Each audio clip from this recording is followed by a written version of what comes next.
Ready?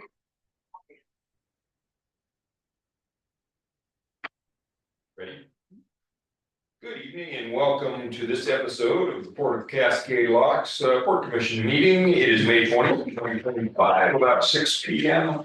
We will start with the political remarks. Pledge allegiance to the flag of the United States of America and to the republic for which it stands, one nation, under God, indivisible, with liberty and justice for all. Roll call, please. President Ryan. Here. Vice President Clute. Here. Commissioner Nats. Here. Commissioner Peterson. Here. Commissioner Dodd. Here. I'm so sorry. That's okay. Modification issues and changes to the agenda. No. Nothing. Excellent. Consent agenda.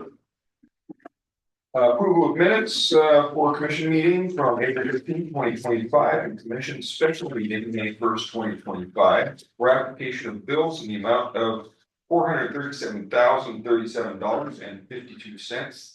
Approval of payroll for April 18th, 2025 in the amount of $40,738.51. And for May 2nd, 2025 in the amount of $37,656.28. Make a motion as stated. You would have a second. Second that motion to approve. All right, we have a motion second to approve the consent agenda as stated. I have a couple of questions on it. It's just, I'm sure you guys have answers for it. But I noticed for Blue Mountain Networks, I should have called you earlier on this. Sorry, you're my Blue Mountain Networks. We have two of the exact same bills, and they're both from May 2025. So I don't know for sure that isn't replicated. I do know that we're receiving new bills from Blue Mountain. We've run fiber to the museum and to the pavilion, which are going to support our new camera project. Whether those are repeat bills. I think the second one, I just didn't change the memo line. So it's June's billing, but it's dated, I didn't change it to June. I just copied the last check. So Yeah, I think it's June's. They're It's 10 June's days bill. apart, and they both say for May. Yeah. Okay. We'll double check on that tomorrow, Albert, but And as of now, they're coming separately. Hopefully they'll roll into one single bill. But this first one, we were like, hey, why don't we get 3 bills? So. And then there's one other one that caught my eye when I was reviewing it earlier. Sorry, you probably, again, I think it's all Flybook. So Flybook, Intuit, Flybook in QuickBooks, Flybook, and then Intuit QuickBooks. And some of them are the same exact numbers over and over. There were 399, 334, another 334, and then 200 and 199. And they're all from roughly the same day. okay.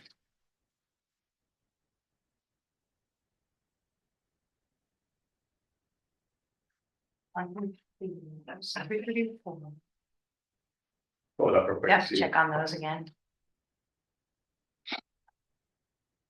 Is that a bill list to be paid or is that already paid? He's already been Okay. into it. We're also going back to the middle of April, so there is some possibility that there's some catch up here because we moved over to the bills.com system.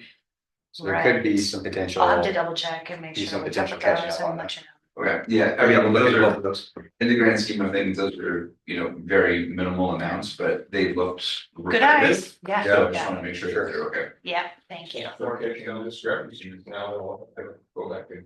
I know. I think Appreciate the it. Blue Mountain bills are the 2 install in the new fire. Yeah, I've seen one. Yeah. Well, the fiber installs are completely different. Yeah, he's talking about a, Yeah. that one I know I didn't change the memo line on it, but Right. the Flybook and the Intuit ones, I'll double check on those. Same here. Yeah, you're right. Only question I had is, this is kind of related but not related, is the warming shelter contractor services for $9,200. Is that, are we done at that point? We are done. We are. So we're jumping ahead a little bit, but congratulations, that is complete. So, you guys were all excited about getting that one done. Definitely want to thank the commission on that, as well as the county and the school district. Also looking to rally some support from the county and Red Cross to do a manual for the woman shelter. Right. So, yeah, awesome. Very good. Awesome.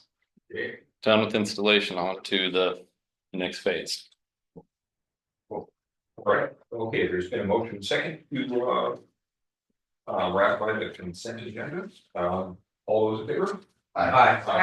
Opposed? Motion Should passes. be the.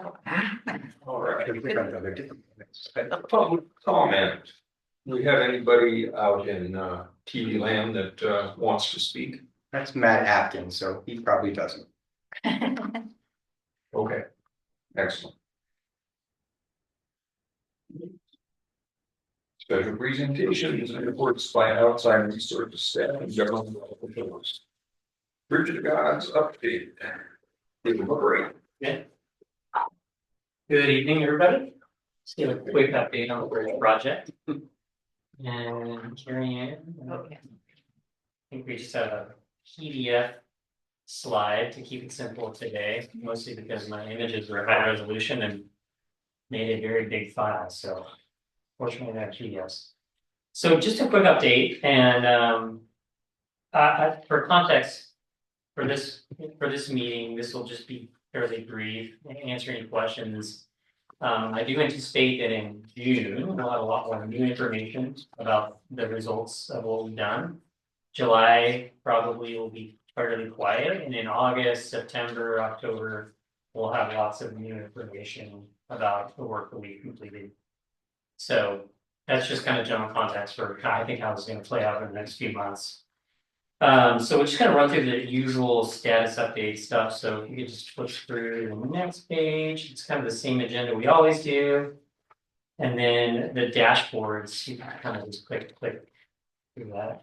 Okay, so not a huge change here, same information you've seen before, but overall everything's on schedule, on budget.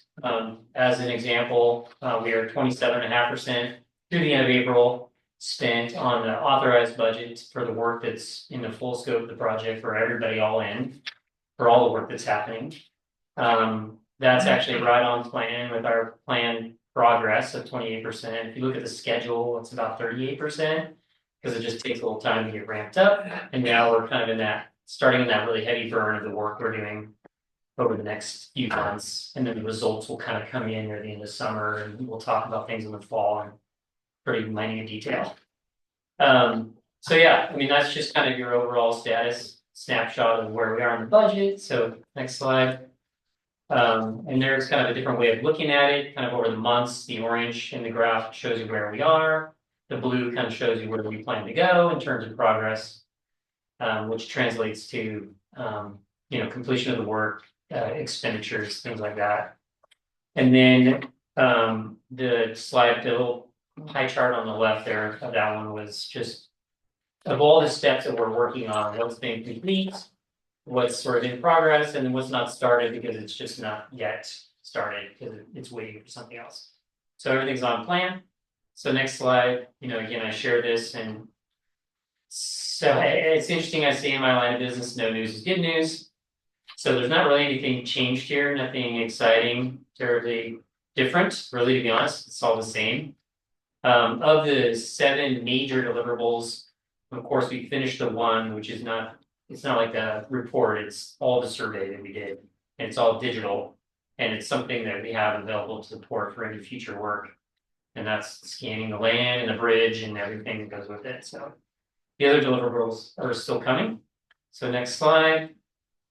The only changes to the schedule that I'll note that I made changes to here are the structural health monitoring installation, which we thought was going to be at the end of May, but it's just going to be the beginning of June. So that's actually going to happen in the field, and I'll touch on that again later. And then the bridge drawing set, which I've always shared with you, like there isn't existing drawings for the main 3-span truss. So we've been doing a number of different things to collect that information and create that. And that's taking some time. So I just moved that out. It's something that will be always available to the port after this project for any future work, whether it be an actual retrofit of the bridge or any kind of repairs or whatever. Super useful. The drawings are very detailed, and we're showing all the rivets and plates and everything on the bridge that didn't exist. So that's cool. So that's the only real change here, no big change. There will be new work in 2026 as the project progresses, but right now, the things that we're doing are just 2025. Next slide. So key updates. So if you didn't know, and now you know that the geotechnical borings were started, which is great news. We were able to really quickly get that going. So over near the toll booth, there's a boring happening. And I just got the final update for the end of the day, and it went down 135 feet so far. So it takes time. 6-inch diameter hole that goes in the ground on port property over there. Thank you, Parker, for all your help. I don't know if you want to provide any. They've been remarkably quiet. I had one person who lives nearby, kind of over the freeway. And they asked what was going on, but other than that, it's not bugging our toll takers, and they're very much out of the way. They've been great so Yeah. far. Drilling for oil. Yeah. Oil. Have you had a look at what's come out at 130? Yeah, so they constantly log the whole thing. Okay. So they collect the soil samples and it all goes photographed. They also take handwritten notes. They classify what it is it soil, what kind of soil, Yeah, okay. and a whole bunch of different properties. It gets sent to a lab and they actually test everything, whether it be rock or soil. Yeah. They squeeze it, they shear it, and we get all the properties of that entire vertical 200 feet potentially as soil. So you haven't seen anything yet? I personally haven't. Yeah, okay. I saw something that came out today that looked just like gravel. Yeah. Good. Looked Yeah, like, was it just in the water or so by the toll booth? No, we're staying out of the water for now. That takes a lot longer to permit, and we're trying to collect enough information on the land that if we decide to go in the water, like we really need to now, we have a more strategic approach to that rather than just sort of picking some points based on our current knowledge. Because there is no good information on what that soil looks like at depth. So So, where are they boring them? so one by the whole house. Okay. That one's 135 feet down, and it's gonna take a few more days to finish. Because there's other testing they do. They actually put some equipment down in the hole, and then they actually measure properties of the soil, the way it responds to some specialized cross-hole sonic logging and shear wave velocity stuff. It's geophysical testing, and then that helps them get data on the soil profile.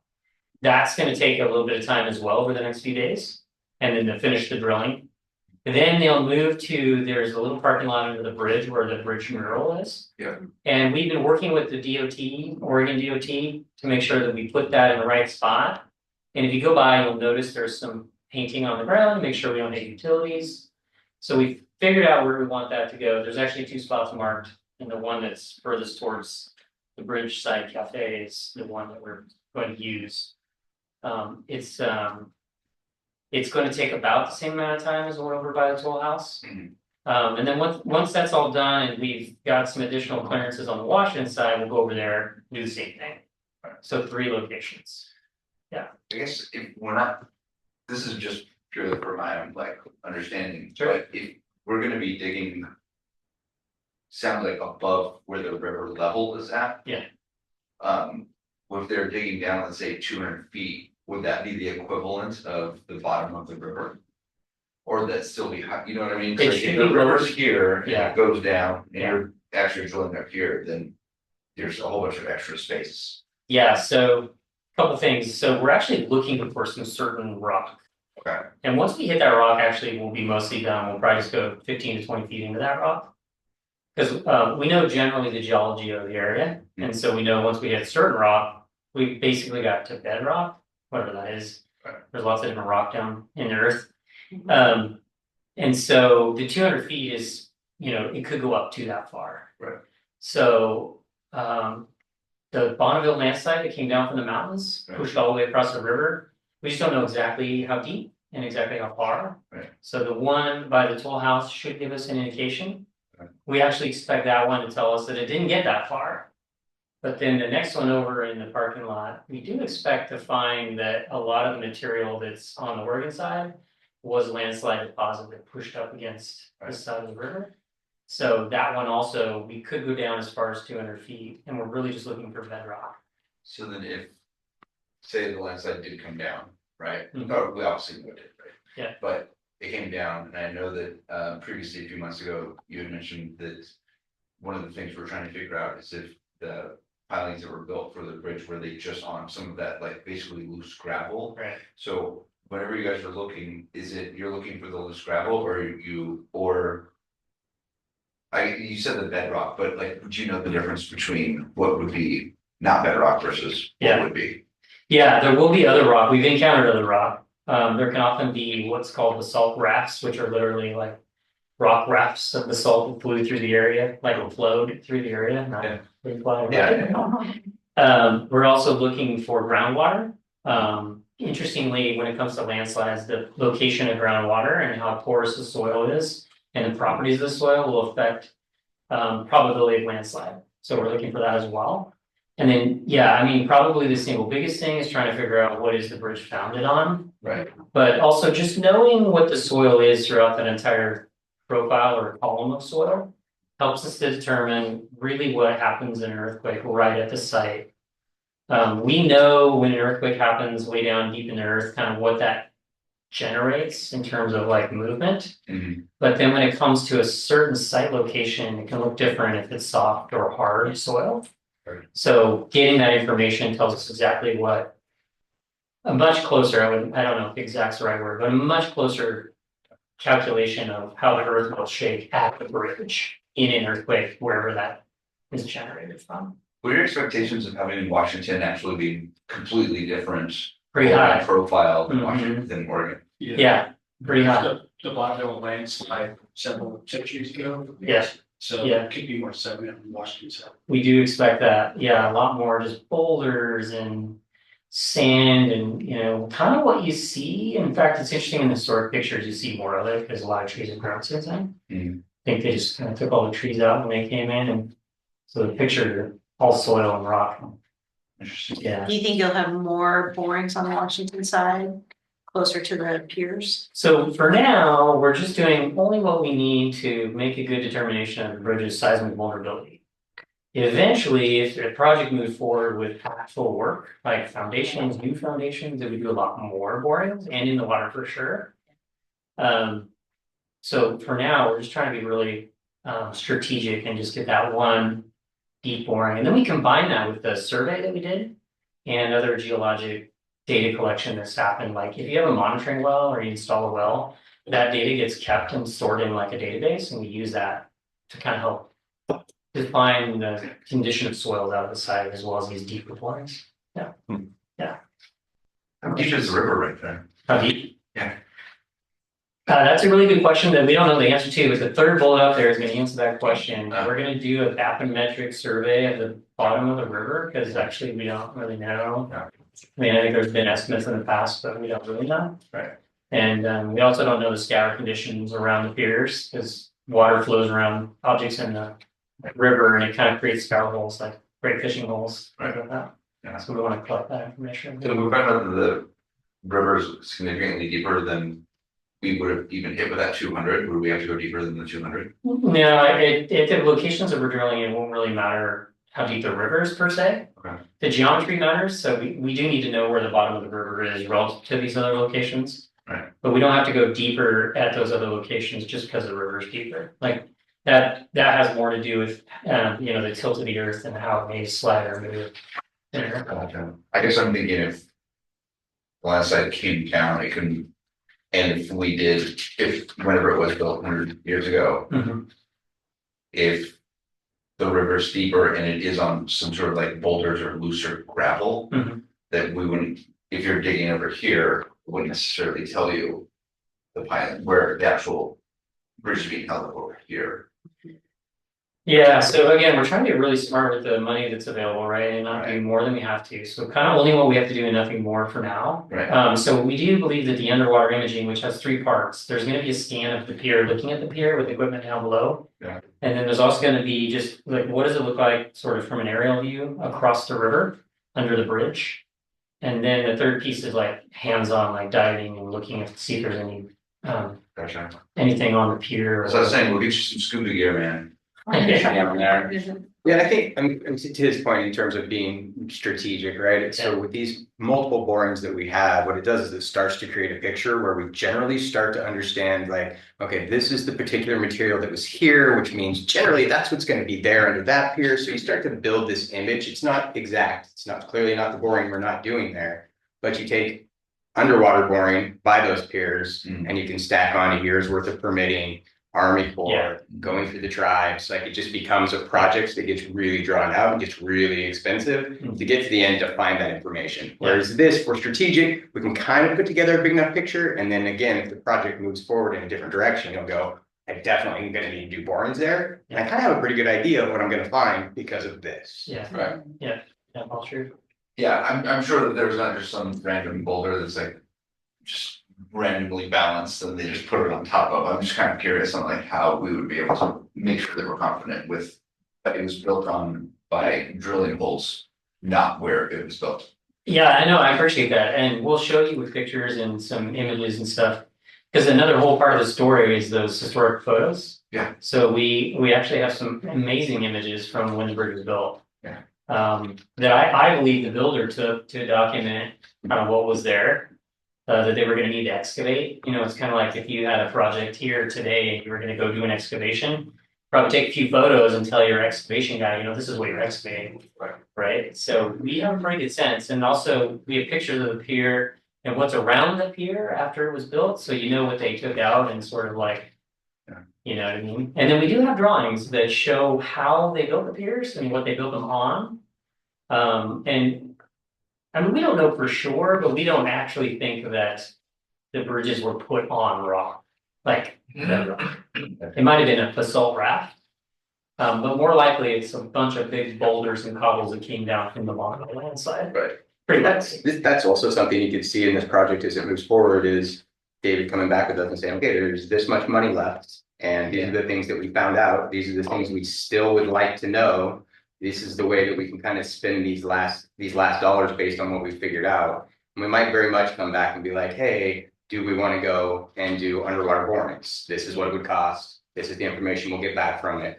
Or do we want to do this part of the project or this one of the project? So a lot of what we're doing now kind of feeds some of the decision making that's coming down the road. Yeah. And how critical these next steps are. Yes. Yeah. Yes, great point. In fact, the last bullet on our right-of-way research, so we're just spending a little bit of money. Because as it turns out, the Oregon and Washington Rail and Navigation Company, which was the railroad on the Oregon side, had the original right-of-way quite a ways on the Oregon side. And there's just, we need better understanding of what the right of way Just hoping they're not the same guys that built the foundation for our house in 19. Because they built our foundation on a big stone. Yeah, hopefully not. So anyway, That's right. we're being very strategic even with right of way and just not spending a bunch of money on, we're not getting right of way, right? We're not getting easements, we're just, what's the situation, right? Who owns the land and what are the rights? Right. Yeah, because that's really important for you to do work in the future. I don't know if I missed this, but I know a couple meetings back, you were still trying to figure out exactly who I believe built it. Yeah, okay, next slide. Yeah. So I did run through that last time and I'll share some pretty cool findings from that, so. We still don't have those drawings, those original drawings, it just eludes us. We don't really actually know who actually designed the bridge. You know, was it Jeremiah Blue's descendants? Which is interesting don't know. because he mentioned too, Yeah, it's we like don't there's only like a handful of people Yeah. back at that time You that know, it could have been, Yeah, right? there was actually someone that I was chatting with literally just a couple of like days ago, if not like 2 weeks ago, and they were saying that their like family was part of the bridge building. And I was like, you gotta talk to Jeremiah or to Janice, Have them call somebody. us, yeah. We need that information, because we just don't really actually know. Have you checked with Edgewood River County's museum or maybe state archives? Not Hood River County, just about everyone else, to be Or like honest the with you. Oregon Historical Society, sometimes you have these Definitely. clippings of like the contractor at the time, you know, news articles. Yeah, honestly, about 7 different systems in Washington, about 3 in Oregon, including Oregon Historical Society. I even put a few people in Washington to work for me, because they just love this kind of stuff, so they're just trying to find more information. But I went and saw a baseball game in Seattle a few weeks ago, and I got there early. I parked at the library. I spent 3 hours in the library looking, trying to find her, because I was like, what if I be into it? And I was looking for some really cool old articles and magazines and stuff that, but wasn't there. I look forward to the day that somebody finds this information, it's eluded us for sure. How much of a threat is it to delay the project by not having these plans? It's not, we planned around it, it would have been a great thing to have found by now, because we were already producing new drawings. And the scan that we did with the drones and the survey is actually proving to be invaluable. In fact, in June, I'll show you some really cool things we're doing with AI. It's pro bono actually, and it's gonna be cool to share and show, it's not quite ready. But using the drone scan and the information that we do have that has been collected through hands-on inspections, we are able to recreate the details in the drawings. It would have been nice to have, but I'll tell you this, and actually Brad brought this up before, that the as-built drawings, you don't really ever get totally true as-built drawings. So even though you have design drawings or even construction drawings, they don't always 100% reflect what actually happened out in the field. And I have an amazing photo, to me, amazing photo that I'll share here in a second. Yeah, right here. Oh, no. Oh, okay. So yeah, there is varying contradictory, even the old drawings we've got from Parker and others. This drawing says this drawing says that, this drawing is not right, but there's some stuff on it that probably is, and we've combined all that together and have a more complete understanding of the bridge. And kind of what's inside, like what's in the concrete is really important. So next slide. Yeah, and I already kind of mentioned these, so these are the things we're working on. Autodesk, if you ever heard of AutoCAD, it's kind of one of the biggest, if not the biggest CAD software. They really got excited when they heard about what we're doing with the drone scan. And so they are just pro bono, like creating a 3D model of the bridge from the scan using AI. So And they'll be selling the secondary market. Yeah. Ramsey, the Bridge to God for video. yeah, we'll get into that, yeah. Eventually, I'm sure. So anyway, I'll share all that with you in June. And then next slide. So yeah, we're gonna continue doing the drilling. Structural health monitoring is gonna happen soon, so there'll be more people out there and we're coordinating pretty closely on that. Parker's in the loop. We continue to do structural analysis. We do have conclusions, but there's a quality process we're going through to make sure that we didn't miss anything. And I'll just tell you right now, and I can say it publicly, we've not found anything that's of any kind of public concern or safety on the bridge so far. And then, yeah, we're gonna start to report on results. And Jeremiah said this, but there's a list of things we could do with the remaining funds, and we'll be sharing that as we move forward. Are we gonna use the results we get to encourage Washington to match the Oregon contribution? Oh, yeah. I think so. I think there's a path to that. I think that path, relies a lot on our legislators over there. They are definitely advocates for our bridge, but they're also definitely advocates for all of their projects that they have in that state. And so they have to yell loud for their own areas. They definitely cheerlead our bridge. So I think there's a path to it. It took us a long number of years to get this 6 million from the state of Oregon. So it won't be an easy path, but I think it's doable. And we'll have some graphics coming up in the future that show some things over on that side as well. Will be kind of fun.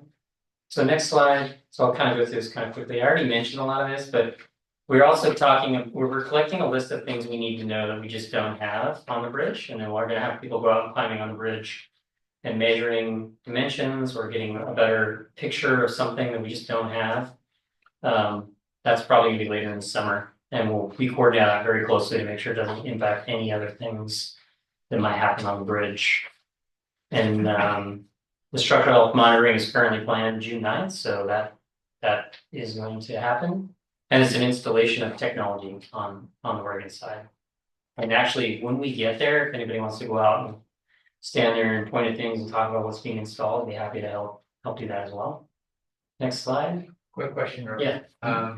I may have missed it. There was right-of-way research. Yeah. What's that related to? Yeah, so the right-of-way, a lot of times right-of-ways sort of believe to be one thing, but then the documents kind of indicate otherwise.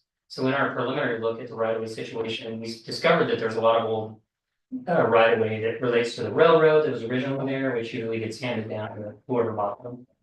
And so what we want to do is make sure, at least around and under the bridge, we have a much clearer understanding of who owns what right of way.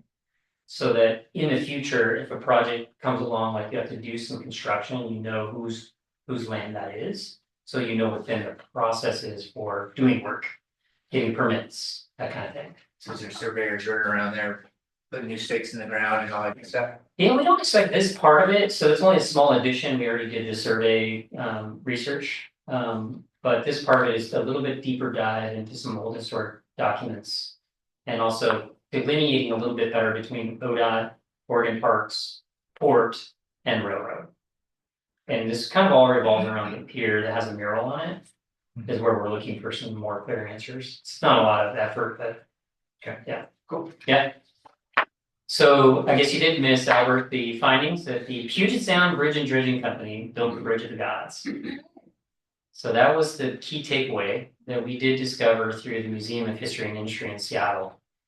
And it was basically a lead from a photo from the Oregon Historical Society, which I went to the Mohi in Seattle and found all these old historic photos that were basically, if you built a bridge, the photos you would have took at key moments to document the work or to communicate something. And so every picture, I mean, back then, it wasn't like your iPhone or whatever. It's like you took that picture for a reason. They all have dates on them. And as I look at them and as we've studied them, we start to see things that are like, oh, the camera, it was taken for this reason, right? Like, this is why. Right. And I'll share a couple of those with you. So next slide.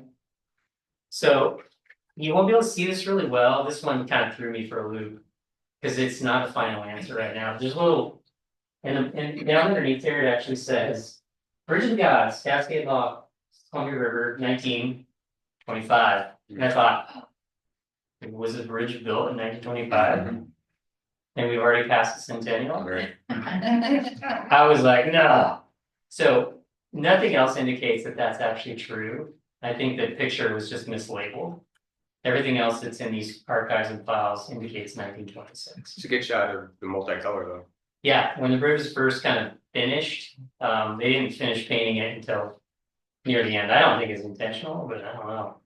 Maybe somebody thought it was a good idea. I remember it. Yeah. Good job. Anyway, next slide. So this was we'd seen a similar photo to this, but this photo tells us a lot structurally. Okay, it's the bridge is a cantilever, balanced cantilever bridge. If you can imagine what's out there on the bridge right now in this picture is actually pretty heavy. And the bridge is like sticking way out there. And so there's a lot back behind it to hold it down. And so that's just the super quick way of describing how they built the bridge, right? They built the back span first, they weighted it down with the pier, and then they went out over the river. And actually what's up there on both sides are wooden cranes. And we've got some really good high resolution photos of those now. It was kind of interesting, he mentioned the other day, Yeah. the pillar that has the mural on it. The bridge isn't sitting on that, that's holding the bridge down, which I thought was interesting. Like once I went and looked at it, I was like, oh, sure, that makes sense, but just you think a bridge is sitting on a pier, not that the pier is holding the bridge from tipping down. I thought that was wild. Yeah, that's absolutely true. The two main piers that are under the tallest parts of the truss, those are holding most of the weight of the truss, plus a little extra because of the way it was built, cantilevered out. And that matters. We have to do that math to figure out how everything pencils out. Also, if you go to the next slide, this was the actual scan of this, if you look at it on a computer screen, it's actually a pretty good resolution. It's a high resolution scan of an old photo, but it actually shows us exactly how they built the bridge. And you can't probably see it really well here, but it's a crane, it's custom crane they built to move along as they built the bridge. They left a space underneath where they could move equipment back and forth, and they had a rail, and they moved the heavy steel pieces out underneath the crane and then sort of pick them up and put them in place. They also used this crane tower on both sides to adjust the geometry of the bridge as they built it, which you would only know that if you had these pictures and you had some experience in knowing how they built these. So believe it or not, they actually used the crane to like grab the end of the truss as it's sticking out of the river and lift it up or maybe add some weight to push it down so that the bolts and rivets fit together in the holes. So, next slide real quick. This one baffled me at first. I thought, well, knowing that they took the picture for a reason, I was like, well, what was the reason here? I mean, it's cool. It helps me understand how they built this, but there's a weird anomaly in this picture. And I'm just gonna put the point on screen, like, you might notice kind of right there, it's not connected. You can see that? You kind of have to look close, but there's a piece of the bridge that's not connected. And I thought, well, I wonder, thought about this for a while. Is it intentional or was it something happened? Because either way, it affected the stresses in the steel. We don't think that it was intentional. And we're doing an analysis of the bridge in this condition to determine if it was intentional. And if we can do that, we can actually figure out why. It doesn't really make a lot of sense. More likely, something happened. And if you go to the next slide, this is looking to the west. Now this is looking up close. You see that piece? It almost looks like it's broken. So that was an interesting find, and you know, a really good reason why it's good we found these drawings, just to be able to understand what they did when they built the bridge, because you can lock in stress.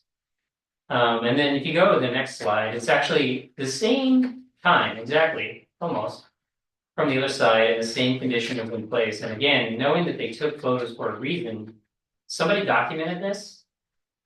Whether it be they were pretty proud of themselves for coming up this way of building the bridge, or something broke and they needed to document it. So either way, we're analyzing the bridge in this situation. We can do that with our structural model to determine if there was an issue or if it was intentional. And so that's kind of cool. And then there's the railroad. That's the Oregon and Washington Rail and Navigation Company. And then the last slide is, I just threw in there for fun because it's an old drill rig, and that's what we're doing today, drilling a hole. So, cool. Yeah, so that's the latest and greatest. Moving forward, we probably won't talk much about the history, more just about what are we finding, and this will probably be the last history lesson. Is that Osprey nest holding the bridge down? Yeah. Osprey nest? What? You're an osprey nest? Oh, have you seen it? Oh, maybe, yeah, any photos, yeah. It's on, no, it's on the Washington side. Oh. If you're like cruising this way, you'll see it over on the left side if you're cruising towards Ottawa. Oh, okay. Yeah, if we ever do a big project on the bridge, we'll have to do a very careful job of making sure we work around animals, especially osprey. Yeah, for sure. Rob? I was looking at this contractor, Puget Sound Bridge and Dredging Company. Mhm. It looks like it used to be a subsidiary of the San Francisco Bridge Company. So I don't know, they might have archives too. Yeah, So yeah, I think what they did was they bought the rights to build bridges in the Northwest. same company that did the Golden Gate Bridge. Yeah, Yeah. that's true. Thank you, yeah. Okay, That's fun. okay, thank you. Thanks, David. Thanks, David.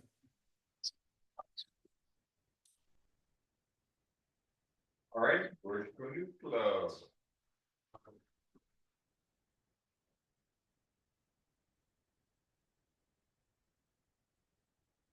Hi, everyone, my name is Val. I'm Matt. Yeah. Hi. Hi. We're with Gorge Canoe Club. Can you believe it's been 3 years almost? 2 years in the space. But just wanted to kind of give an update. This slide kind of is not exactly what I'm going to talk about right now, but just we'll get into that. That's just one of the things that we have planned. But just a quick update on everything that's been going on with Canoe Club. We had a very successful winter of training. I think this was since we started the first year in the incubator space. I think we kind of used it more as a storage space, and then we transitioned into workout facility. So we're able to remove a lot of the equipment that we weren't using, that we were trying to store, like canoes and stuff that we needed to store for the winter out of that. So we were able to open up the space and able to do actually train through the winter. So we were able to spend quite a bit of foot traffic coming through the gym, so we have, I think consistently, there's at least 1 or 2 people a day, which is not a lot, but it's great. People are working out. We did a few challenges over the winter and rode over 2,000 miles on the ergs, and we added a ski erg and a bike erg, so we're able to cross train with different equipment. And also, as the spring rolls in, we went right into the water training. Started late in March, and we're consistently running practices 5 days a week or 6 days a week currently, with women's practices being on Washington side, out of Stevenson on Monday, Wednesday, and Saturday morning. And then men's and our co-ed practices running from Cascade Locks from here from the marina, where we have the double haul, and the beach area. We do small boats and big boat. And we currently we own 3 6-man canoes, and we have 2 canoes that are on the loan, or that others allowing us to use, which allows us to get more people out on the water, which is pretty cool. We started the season, like, it's wild in the Pacific Northwest. The racing season starts really early, and we kind of made it to make an appearance in all the Pacific Northwest races, at least the local ones. In the past, we've done it this is the 3rd year going into it. And this year was no different, and it was pretty cool because we had a women's team, a short course team, and the men's team that were competitive, which means we finished in the top 3, or the women's team ended up beating the undefeated team from Seattle, which is pretty cool. Nice. That's cool. And we have a few more races. We have one race at Rooster Rock, end of June, as well as a race that we're gonna host. Last couple of years, we tried to do 3 races, and we kind of were burned out. So we decided to kind of dial back a little bit and focus more on things that we can do in the community instead of hosting races. So we're only gonna do 1 race this year, and it's gonna be end of June. As well as we're splitting up. Last year we did our kids' summer camps in July. They were just kind of back-to-back weeks. So this year we're just shifting it to one at the end of June, from Monday through Thursday, and then the second camp will be end of July from 28th to 31st. And last year we had, I think, 25 or 30 kids that came out to the camps, which was pretty cool. What else is next? Yeah, and we're starting up our community nights. We'll get those rolling early June. The weather we tried to kick it off a couple weeks ago, which was really nice on Thursday, and then it got so cold. Everybody just bailed. But we know that summer is coming, so we're enjoying this cooler weather, because I know that heat is coming. So some of the things for the future that we're planning, obviously we're looking into potentially in the near future acquiring a safety boat that we could have. The more boats we have on the water, ideally we would love to have an access to a motorboat that, if anything happens at any point, which we do a pretty good job with, teaching about the safety on the river, but it's always a good idea to have a backup to the backup. And so that's one of the plans for the future, is doing that, as well as kind of takes us into the slideshow that we submitted.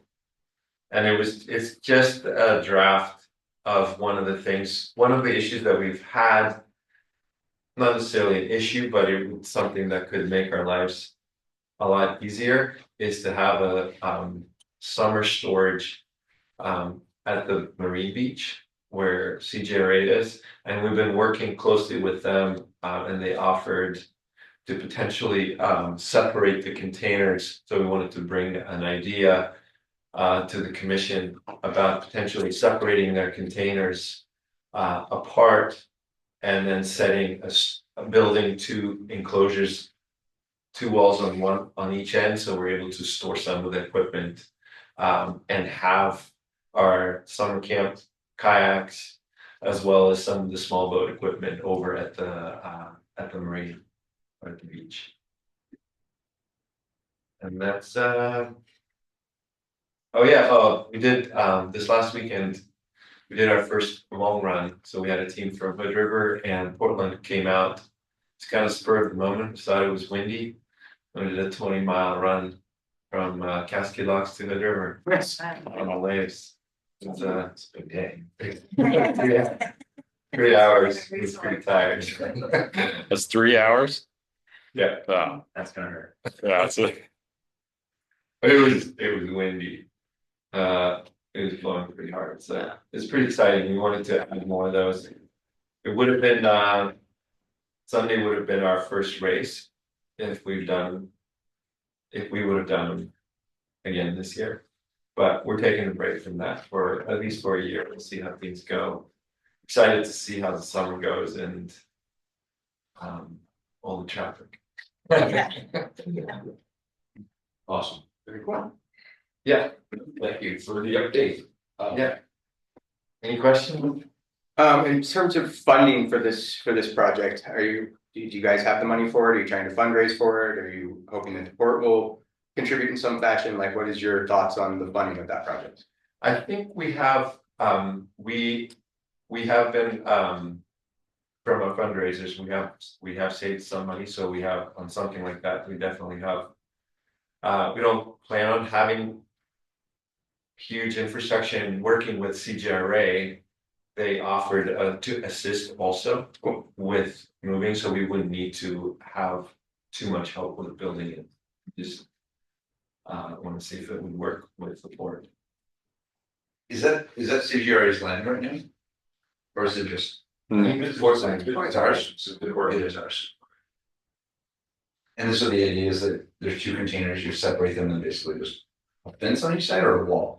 I'll probably put a we could essentially we discussed this about like connecting something through the containers to where it would just close it. It would be basically like a fence. What are they using the containers for right now? They store equipment for their racing equipment, like for fixing boats. That's as well as like So both those current containers are CGRA containers? yes. Would you just be reconfiguring the space that's already used then, or trying to expand out into more of the parking There's lot? what, 4-foot gap? There's the gap's pretty. Yeah, I think we have it. It's in the slideshow we have there's a we measured everything, so it wouldn't be, I think one of the containers would only need to move like 4 feet over. To give us like 8 feet of space in between, 8 to 10 feet of space between the two containers. Okay. That would allow us to set up some racks in between. Okay. And enclose it. So to better explain to, I think they want to move the container closest to the marina out another 4 feet closer to the marina, and But it's then not that- gonna take up it's not gonna take up any room in the parking lot, No. it's off to the side. That's already a no parking zone there marked out into the street for EMS vehicles, and we've gone over this with John Logan as well. Cool. And he seems to think that they can get in and out of there still the same way. Okay, so I think we'll need a motion by one of the. I just wanted to commissioners work with the disclose. staff. Yeah, I just wanted to disclose back in March, I stepped down from the Gorge Community Club board, so I'm not involved with these plans already, so. Yeah, I think motion should direct them to work with staff on the details of placement, et cetera, work with Parker and Jeremiah. I'll go ahead and make that motion. I move that Coach new club work with the port staff to make the storage changes. But to have the staff lead the effort. I figure you guys gonna have to work with horse racing, CGRA and all of that stuff, right? Yeah, and we have plans with them, we've been doing the community paddling. It also is part of this, they're adding the sailing too, like we did last year. Right. As well as they, providing some of the, summer camp kids assistance with one sailing day. There's been a motion to, I'll second that. and now a second. To, work with, staff, on, finalizing the details for, storage. Movement. All those in favor? Aye. Opposed? Motion passes. Thank you very much. Thanks, Thanks for the update and, best of luck. I think I owe you these. Mine just keep one.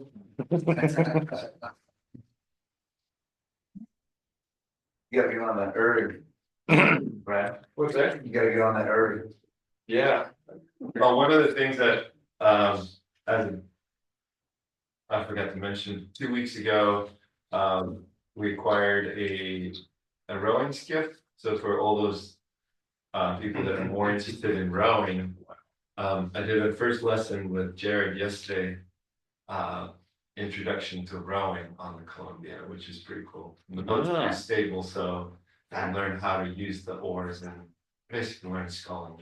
Okay, which is cool. Bringing back to high school days. Yes. See if you can still get it all. I was coxswain, I didn't learn. Number 2A. Very cool. All right, Commissioner comments and subcommittee reports. We'll start on this end then. I don't really have a lot to report from subcommittee standpoint. Our last Bridge of the Gods committee meeting has been rescheduled, so I'm hoping to get Jason walking in on the call and get some input from him on how to manage the Bridge of the Gods celebration.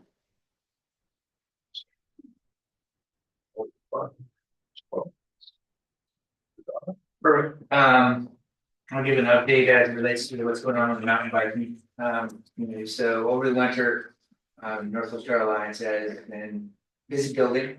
They wrapped up their winter build season by completing another section of the climb trail. The Ouroboros is the name of the loop. So basically means a snake eating a snake. Not that we named this, the Forest Service has all names. So there's some that were like, oh my God. Pretty this- creative out there. Bob's Trail, you know? Anyway, we completed that. We also had a big celebration and had a big camp out at Water Campground, a lot of rides, a lot of camaraderie, a lot of positive energy that's going to carry forward into next season build. And so typically, as you know, Northwest Carolina builds in the winter months and then they go out. It's nice. The other thing is that this last weekend there was a major project at EasyCon.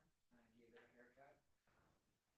Needed and the amount of trail work that we did there, just trimming the back of the trail in perfect shape for the whole season. Plus, there's also what we refer to as trail ninjas, which are our few volunteers that go out there. And that was all in preparation for the upcoming Lap Quest event, which is a community event, 2-hour ride challenge, all levels, a race, non-race type of thing. And it's also another celebration event to kind of create positive energy for the mountain biking community. And then the other thing is too, the pro builders have started construction on the skills area. It's been in process for about a week and a half now. I'll probably wrap up towards the end of July by the time it's done. So a lot of progress being made. Boulders are going to be moved over, create some skills and features and jumps, and it's really going to make the easy climb area more attractive to a wider group of riders. Before it was kind of easy climb was just literally beginners and kids. Now it's going to be really attracting intermediates, and also will serve as a nice complement to the future RV park or other things that we've been talking about in that area. So it's going to be a nice addition. I don't know if we get something else, but that's what I've got at this point. Just two questions. How many volunteers do you guys have? And two, have you worked with any of the trail running community feedback from the trails? Let's see, we're always open to feedback, and, everybody that I've talked to on an informal basis. Has been really positive about that, it's kind of fun, actually, trail runners like bermed corners, just like bikes, because when they're running, they actually run the berms, so that's kind of interesting. So does my dog. So did your dog. Take her out, I didn't take her out yesterday because it poured down rain, I took her out today. And she was a maniac, she just like, grabbed a 6-foot-long stick and kept running past me, hitting me with it. Until she gets on the road trail. Yeah, exactly. And then another thing too, just as a tie back into the skills area project that we're building. So for those who know it, there's what we're referring to as the big bowl in the beach area. And then you had the old access road. We designed that whole project in a way that's multi-user focused. In the sense that the access road that kind of drops from the parking area down to the beach area is maintained and it'll be wide. And any bike trails crossing it will have the speed. We have designed the trail in a way that will adjust the speed to slow down riders before they cross it, so you won't have any user conflicts. But the idea is that that lower section closest to the water edge, we're in the process of mowing that, and we're gonna put rock feature down in there, but it's gonna be perfect if people want to carry down their canoes or kayaks or paddle boards. And they want to hang out in the sun or just have a big group event, there's gonna be a big grass area, they can do that, and then of course launch into the water. And then also allowing easy access for fishermen. Matter of fact, when we were doing the trail brushing and everything else, we were actually cutting some paths to the water's edge that were already kind of there, we just kind of opened it back up. So that fishermen have easy access there. And there's also gonna be other places where people can go and be a spectator. Places where people can sit and watch their kids ride or watch other kids or other people's kids ride or watch their spouses ride. So there's a lot of design that came about on that to really make sure it was multi-user focused. Where was all this taken from? This is at Easy Climb. So this is the Easy Climb, there's a. That little kind of unofficial beach area that's over there, where you walk on the Easy Climb Trail. When you drive, when the trail gets as closest to the waters, Oh, gosh, okay. that's what we're kind of referring to as, it's not sandy beach, it's gravel beach. But and then when you look at the topography, there's a big bowl type of shape from where it gets higher. Right. That's the jump lines actually follow that outer edge.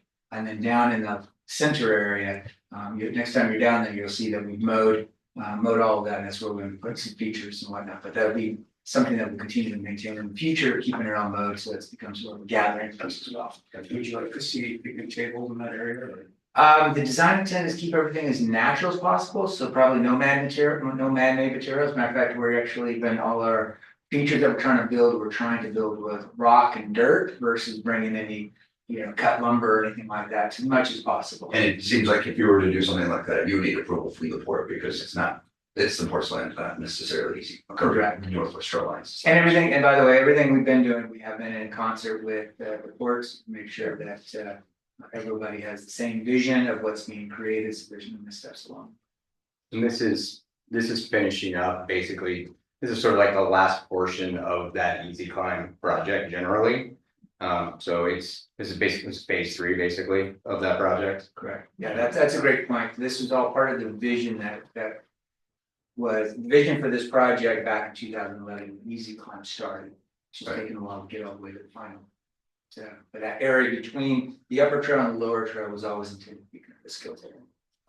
And then volunteers, you guys have a pretty healthy bunch. Are you guys looking for more volunteers? Or? We always take volunteers. We're always recruiting. So we have a Facebook group that's specifically geared to being a history of everything we're doing, and that's Cascade Locks MTB Trails, and we purposely purge stuff that's not related to the trail building efforts, but it's running history. So anyone that plugs in can immediately see what that past is, what's happened in the past.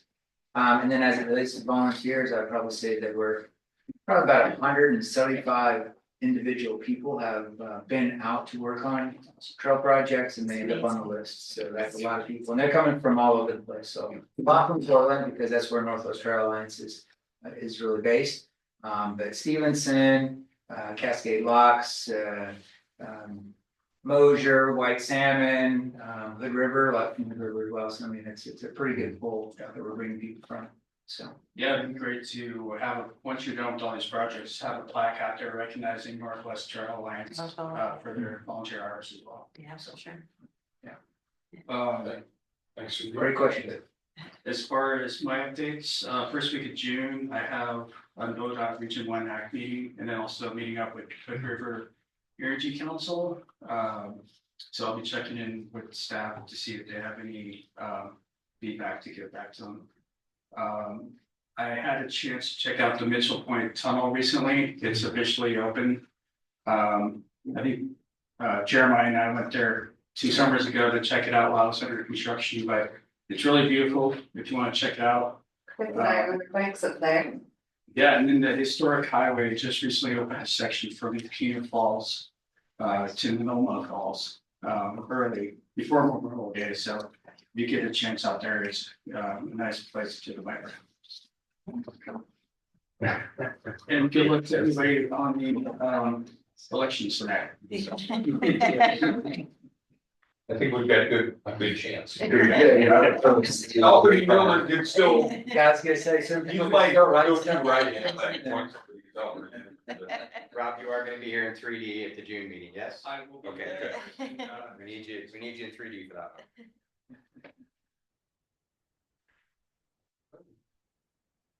That's it, cool.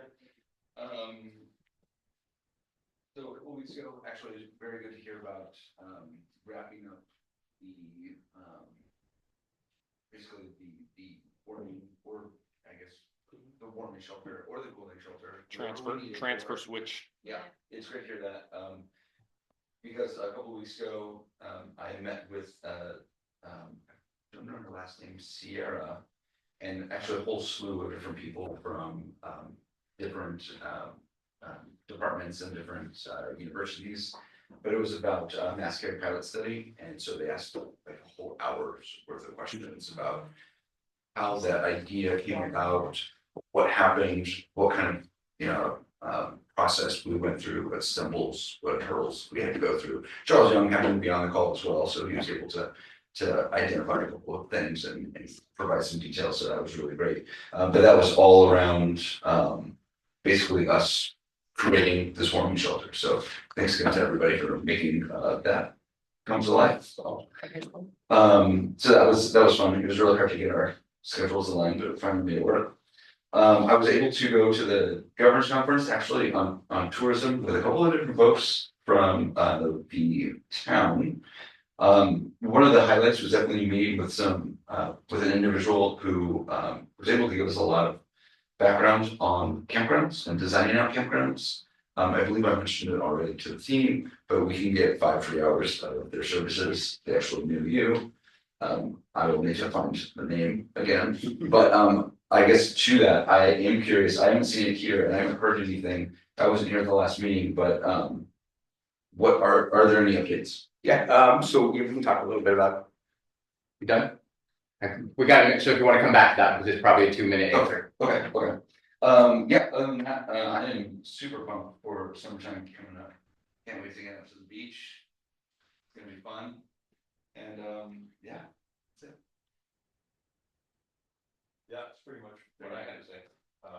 You're welcome. Thanks for your work, Kit, on all the trail stuff and like I said, we're really enjoying both the upper trail, Itchy Vista and Goldilocks on the south side. And Honestly, the dog is just loving that, so I take her for a good 20-minute or half-hour walk every morning.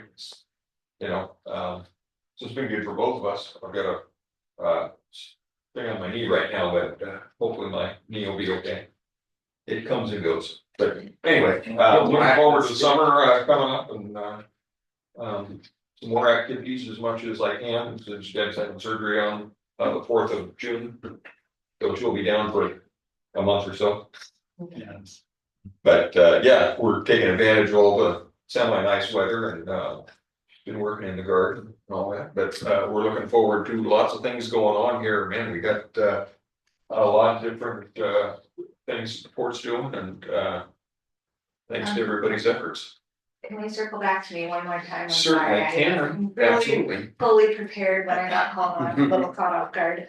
But I wanted to bring up that I have been working also a lot lately with Hooded or Adopt a Dog, and they've fallen short of their fundraising goals so far this year. So trying to come up with some ideas to help them with fundraising, and since Cascade Locks is part of their overall territory for Hood County, I figured perhaps we could loan our not marine park, but just under the park area to do like a dog wash fundraiser down there and support it. I don't think, I mean, that's kind of a public park anyway, right? But would want your permission to move forward with doing some kind of setup down there with hoses and whatever. And wash people's dogs for donations. We do have a fundraiser for Hood Up Dog, June 7th at least. Yes. Yes, looking a little further into the summer, like July, August timeframe when it's hot out, so we can post the dogs off. Yeah, I think that sounds like a cool project. We can, especially if we can navigate weddings. I think it's great. Yeah, What absolutely. dogs running up on brides? What? Not my problem. Can't see a problem. Doing that. Just, That would make for some candid pictures. yeah, I think it's a lot. Yeah, I think that's. Is that, I'll work with Janetta. is anybody generally opposed to us making that available in some capacity Yeah. for a dog washing So fundraiser? You might want to mention it on our community grant program for next year too, if they're interested in proposing a project. Yeah, I think it's mostly operational costs, which would preclude them from our grants, unfortunately. So, I'm sorry, Brett. Go right ahead. We'll move over to the executive director's report. You can generally assume, I think it was mentioned 2 meetings ago, I've been trying to do it at every meeting. You can generally assume that within the executive director's report, there's going to be some update about the campground. You guys have made that abundantly clear that that is our #1 priority and that we need to be making forward motion on that at all times. So I will talk about the progress we've made in that today, and I'll just wait until we get to my part. We'll talk about it. Pie charts like Dave's. Love the pie charts. Operations update. Well, we went over a lot of the little things we've been doing. I'll hit the high notes. Seal coat got done for the boat launch, and they did a little extra for us, did the boat launch approach too. We had a little snafu with fishermen showing up at 3 a.m. removing a barrier and parking in the parking lot so they could not stripe. We're working on getting striping done here in the coming week. Kind of had about a bad weather, and now we're ready to get some stripes down. We did our internal tests of the transient dock sewer pump. We completed the first treatment of the irrigation pump weeds, and we did that a little early just so we could get ahead of it. And our contractor was running through town, and I'll jump ahead here. We did get our spring round of aquatic weed treatment completed that following week in the other sites. We've completed a house 3 fence, and that is just to kind of give our weddings and anybody else who rents house 3 a little delineation from Gorge Canoe Club and the maintenance shop that's right there. The transfer switch project is complete, and we are in the testing / implementation phase. And I say testing just to see how we're going to go about making it happen in the sense of an emergency. And we did a sod project for the pavilion underneath that event tent. There'd been a big bare area that just got chewed up over the years. We tore that out and put sod in there to give our event space a little clean final look. We installed a shower in house 3, and that went over very well. We still have a bit more painting and kind of aesthetic things to do there to match the tile that we put in. Tile on white looks a little funny, but it's the shower itself turned out great.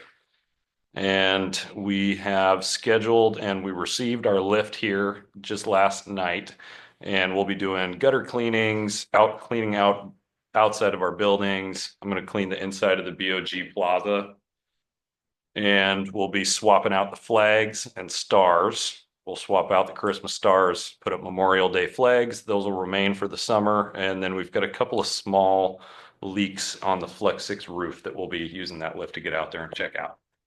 What's the BOG Plaza? That's the big the tunnel over the Bridge of the Gods toll booth. We get just this time of year, we get a lot of spider webs and stuff that accumulated over the winter in there. For the marina, are there any plans this year to do any dredging of like milfoil in the? There's no plans to do any dredging. We've gone out and tested the marina depth and the marina entrance depth, and we don't feel the need to dredge there. I think in my own personal theory is that we've had lower water in the Columbia the last couple years, and that keeps a lot of the sand and sediment out. It's less water being pushed into marinas and more water being pulled from our marinas and down the channel. We'll be. The beach area where the sailing and people operate. We did an aquatic weed treatment there. And no dredging there as planned. And I think it would take a little bit more permitting for us to get a dredge in there because we've never dredged that area before. Okay, so it's just. Yeah, and I think the idea we've gone a couple different, we've used a new product that is a little more of a slow release granular on those weeds there and attempting to do it before the season starts. And I'm hopeful that that will nip our weeds earlier and not allow them to calcify the way that they had last summer. As they get more mature, they calcify and then they really don't accept herbicides well. And that was the situation we got into last year. Okay, do you want me to just do the list or talk? Okay, all right, so we'll save that good stuff for last. Just a few updates, let's see. Kudos to Joanne Wallace. As I think everybody knows, Joanne, she is our front desk person, but she also is sort of a de facto marina manager in some ways. And she has been doing an excellent job working, and she's very excited about our new hire, Stephen Hamrich, who is now our maintenance person who is dedicated to the marina. And Joanne, Parker, and Stephen have put together a plan to ensure seaworthiness for all of the boats that are moored in the marina, planning on doing some demonstrations and inspections. And then also she's coordinated with the sheriff's office to ensure registrations are current and worked really hard on certificates of insurance. So that's been really, really great to watch that. Spoke with the Cascade Inn owner, Tan Hewen, who's super excited about the way that the McKed Brownfields grant is working for her project. As I think you all know, the grant that McKed made to Tan was, it's not a money grant, it's a services grant. And so she has an engineering team at Stantec doing all of her environmental clearances at no cost to her. And she's really excited about the progress for that. We had a visit from our amazing team at Business Oregon with Val and Margaret, who administers the Port Planning and Marketing Fund, which we'll talk a little bit more about. And Becky, they had a delay, about a month and a half long delay in getting our grant contract to us. Finally got it. We're moving forward with our notice to proceed for that project. And the three of them came out and talked with us about all of our things we have in the hopper, and they're really excited about Cascade Locks, and they just really wanted us to express to you, hey, great job, you guys are doing a great job. Let's see. Most of it is also about modernizing our accounting process. And then I can talk a little bit about this grant. Yeah, I think we can talk about that. And so in regards to the question around, did we make any progress on the campgrounds this month? We did. We had a big step towards that. So we were the recipients from Business Oregon of a comprehensive land use and real estate investment planning grant. That's something we'll be able to go up to for RFP for. Yeah, I just want to take one of these RFPs absolutely. And pass it down. Take one. You want to talk about it if we're going to pass this out? Okay, yeah, so what we're giving to you is our draft of the RFP that is going to be going out tomorrow. unfortunately, we wanted to send this out last month, but we could not issue it without approval from Business Oregon. Like I said, they have the delay in their contracting. But we have gotten the approval from them for the RFP for issuance and the notice to proceed for the grant. The grant is about a $50,000 grant, 48,000 and some change.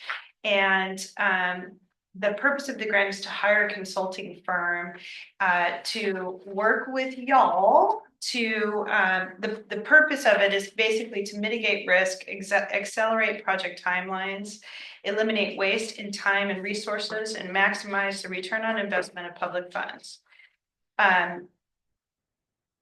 The project itself meets 5 of the objectives from the strategic business plan, including objective B, strengthening the port's asset management program, objective C, developing a comprehensive land use strategy, objective D, support local housing efforts, objective E, support downtown revitalization, and finally objective J, campgrounds, parks, and open spaces, exploring the possibility of developing an RV park at the industrial park at Herman Creek Road.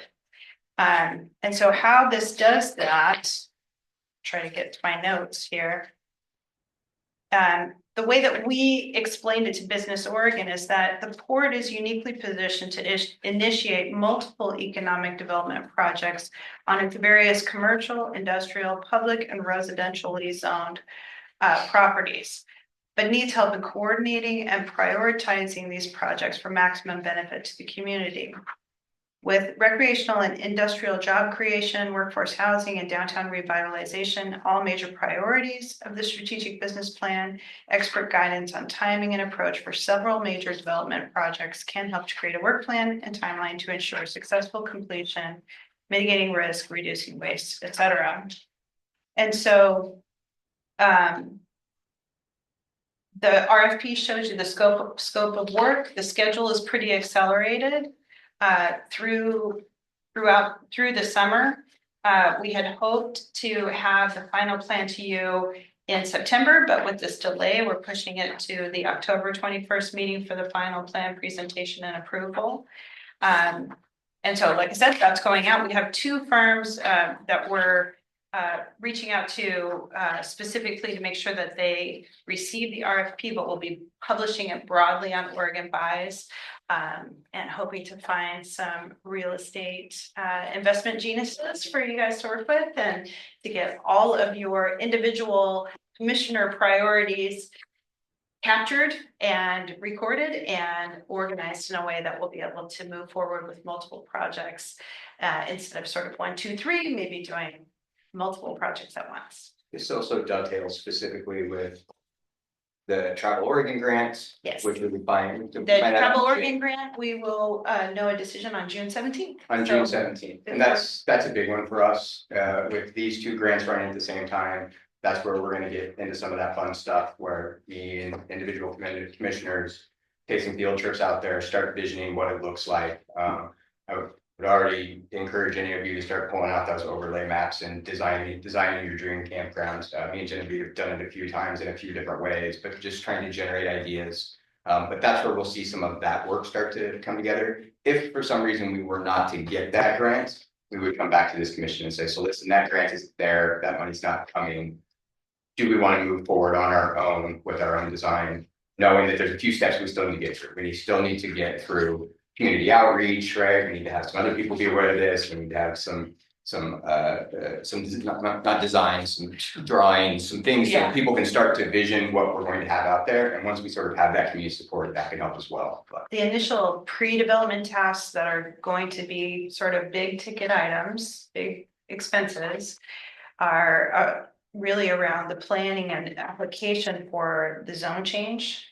For the partition plat, and even with the zone change, we do believe we'll still need a conditional use permit.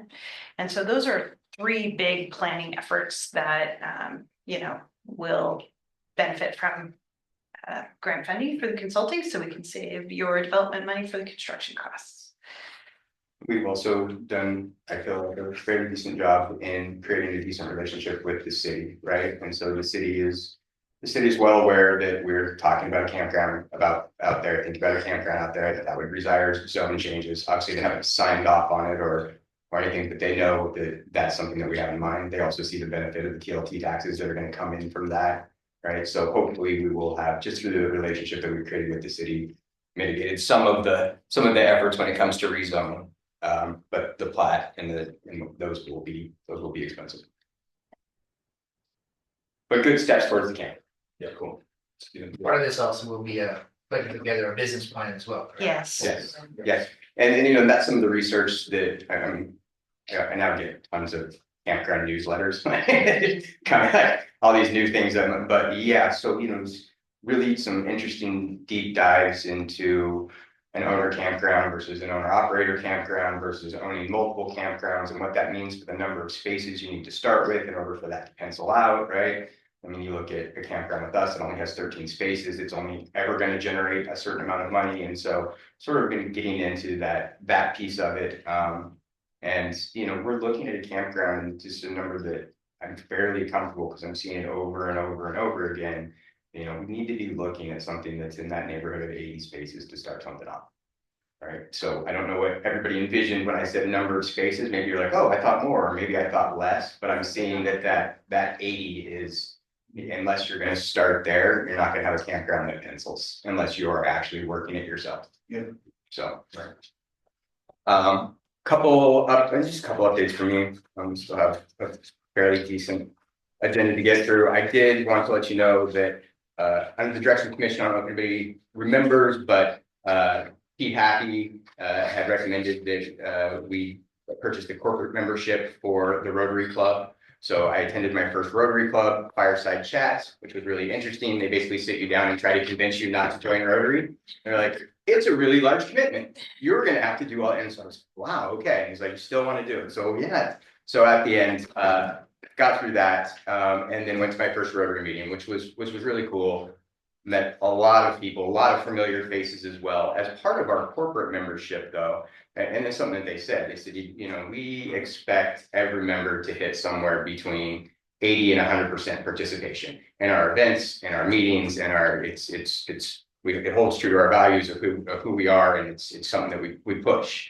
To the point that we can get fines and stuff, like it's interesting. Right. And so as part of that, they were like, the corporate membership, because you're being paid to be here, right? They're expecting 100% participation. With our corporate membership, I also get to have people take my place. So I know that Commissioner Dodd and Commissioner Nance have both expressed interest in playing a part in that and have an opportunity to get involved with that. I think this first month, let me get through some of the hazing that I think is specifically for one person, because I got some hazing to do. My first meeting, I have to take a book. They have a book of all the members in it with their picture, their direct contact information, and what they do.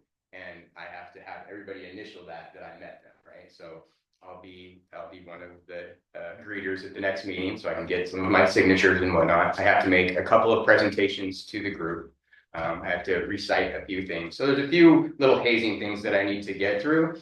But at that point in time, once our membership is, sort of complete, then there are certainly opportunities that you will be able to take over some of that for me, to any level that you want. Whether it's just I want to attend some of those lunches in your place or along with you, or I want to get involved in a bigger way. So that's a really cool thing about the corporate membership. We are one of two of those, so they're still kind of figuring out some of the details of it. But I know me, I'll hit the expectation of participation, like it just will. And I know you guys, and I think that there's enough interest from this group that they'll be pleasantly surprised how well this corporate membership worked out. They'll be like, oh, that's exactly what we were looking for. We're kind of the right group for that. So that was exciting. I think campground was the thing I was most wanting to touch base on. So I see you have PNWA reps here. Oh yeah, we're gonna host. I would love to, right? And so they have a new government affairs person, and she came out for the day. I really wanted to connect her and Dan. So she came out, and I was trying to get their executive director and their deputy director to come out as well, because they always tell me, hey, we're gonna stop by Cascade Locks. I haven't been able to get Neil out here. So I dangled the carrot of, hey, we could hop on the stern wheeler. And they were both in Washington DC, so unfortunately they didn't make it, but I know they went back with pictures and shit, but we had a great time. And when on the boat, it's always really fun to be a small port of this size and to like go out and do a boat thing, right? Because the other small ports can't do that. You're like the big, you're like, oh yeah, we have a boat, bring a boat. We do this for real. So yeah, it was great. It was good to meet her. She'll be a good contact. Her and Dan hit it off. Commissioner Nance was able to go. So yeah, it was a good little meeting. About the Rotary, what kind of things have they done in the Hood River? And then do you know if the city has gotten involved with membership? I don't know that the city's got involved with membership outside of Pete, and I don't know that he pushed that with the corporate membership with the city. Man, they have a number of different programs. I'm just kind of digesting all of it. You maybe have as much experience with mine. They had a dinner here at Thunder Islands. I met a good amount of them that are within the Rotary, and it turned out that I believe he is the only Rotary member west of the river. Kitty City was there. Kara. Kara joined. Yeah, as a fact, I think they're working on it. Kara joined at that meeting. She's one of the people who joined that day. The school administrator had joined that day, and the county administrator had joined that day. So you can see that they were kind of maybe trying to bring in that piece into Rotary. They do a thing called a peace poll. This is one I kind of just said a quick yes to. I didn't even run it past you guys. It just seemed right up our alley. So they do these things that are called peace polls, and it says, I think it says peace in 20 or 30 different languages. And they provide them, they build them, they do the whole thing. We just need a place to put it. And I was like, we have this great parking lot right where the PCT pops into town. I was like, I think my commission would love that. So that'll be coming soon as a Rotary project that we'll get involved in. Just go up there with some cement and see where you guys want to put it. And I think it's great thing. So you'll be seeing that, and that'll be our first sort of Rotary connected project. I hope you guys approve. Hey, one quick little thing. Yeah. So the stern wheeler has a new caterer, Italian food. They're fantastic. They are I've known the guy for probably 20 years. They're down in Troutdale. I can't remember the name because it's Italian. But their food is fantastic. Apparently it's working out really well. They had their first run on this last week and said it's a really great change. Food's fantastic, and the caterer, they're also licensed so they can actually do work on the boat as well. And so it's going to be a nice addition, having Italian food on the stern wheeler, and apparently they're working out really well. And everybody's looking forward to it. Something a little different. I had one little one I missed. All right, with that, there's no words compared. Okay, open public hearing for budget year 2025-2026. I'm now going to open the public hearing dealing with the proposed budget under ORS 294.453. Is there anybody who wants to comment on that? We're now going to take public testimony. So, anybody there to take What do you say? public- What do you guys gotta say? Good, okay. We got a thumbs up, we're good. All How do right, I see that all of the changes we talked about to implement were implemented? It would be in the budget in your pack. So they have been updated. Oh, you don't have a okay, well, Oh, here. there is nobody taking the public testimony, then now I can close the public hearing. There are at 294.473. Public hearing is now adjourned. So, moving right along. Business action items. Consider 2025-2026 master rate and fee schedule. Do you have this big, large spreadsheet here in front of you? This lists out, More for my eyes. yeah, we tried. That was as big as I could get it. I apologize. This lists all of the fees in which the port charges for. This is actually a product I've been trying to bring you for a while. I'm not the first director that's actually tried to bring this in front of the commission. It's been a mission at the director level for a while, in which we bring these fees to you every year, and we evaluate whether or not we increase those fees based on inflation. When this was first sort of designed, it was a 5% increase, which is what I have here listed, is the 5% increase. If you read across, you'll have the detail of what the charge is per, right? It's a little funny because it's per crossing on that. For campground, it's per night. You go to the marina, it's per year. The entity that we're charging, so you know, some campgrounds it's CGR campers get a little different rating, so the entity can be different. And then there's a couple different variables, some peak and non-peak, as well as cash and credit versus breeze by. So if you look across, you'll see the amount that we are charging, and just start with tolls. You'll see the amount that we are charging, and then you'll see the market rate. The market rate is something that's comparable within the area. It's really easy with toll bridges. There's only one more, right? So this is what Hood River charges. So you'll see our amount versus what Hood River charges. We have this 5% increase that goes across every year. So this is not something where I would say that the commission should reflect on passing this 5% increase every year. It would be something that every year you look at it and say, do we make that jump this year based on inflation? You also want to consider it operationally, especially with something like tolls. We move something to 210, and all of a sudden we're getting dimes up there, and that gets real tricky from an operational standpoint. So there's more that goes into it. The place we've sort of got ourselves into previously by not taking the time as a commission to review this entire fee schedule is right around budget time. Somebody starts crunching numbers and goes, boy, we really need to raise tolls. And that's just not the right way to do it. The right way to do it is to be watching this every year throughout the year, notating when you didn't make an increase, but you maybe should have, but operationally it wasn't the right time. Or also like this sounds less true, but maybe inflation didn't move that much that year. But for us to review this every year, I think it's great for the commission to say, we're not raising tolls this year. Because typically when we've ended up on the newspaper, just like Hood River, they're proposing toll increases, right? So I want us to be looking at this every year and watching the years that we didn't make those increases. We did the same thing with campgrounds. I wanted to have this to you before now. We talked about this with the campground. It was actually how the motion was passed, and that we would review each year for a potential increase. So you have this here with that 5% increase, and I knew that was coming. So I knew this is what eventually was coming to you. So that's sort of how we built that in, and I'm certainly having the motion worked out.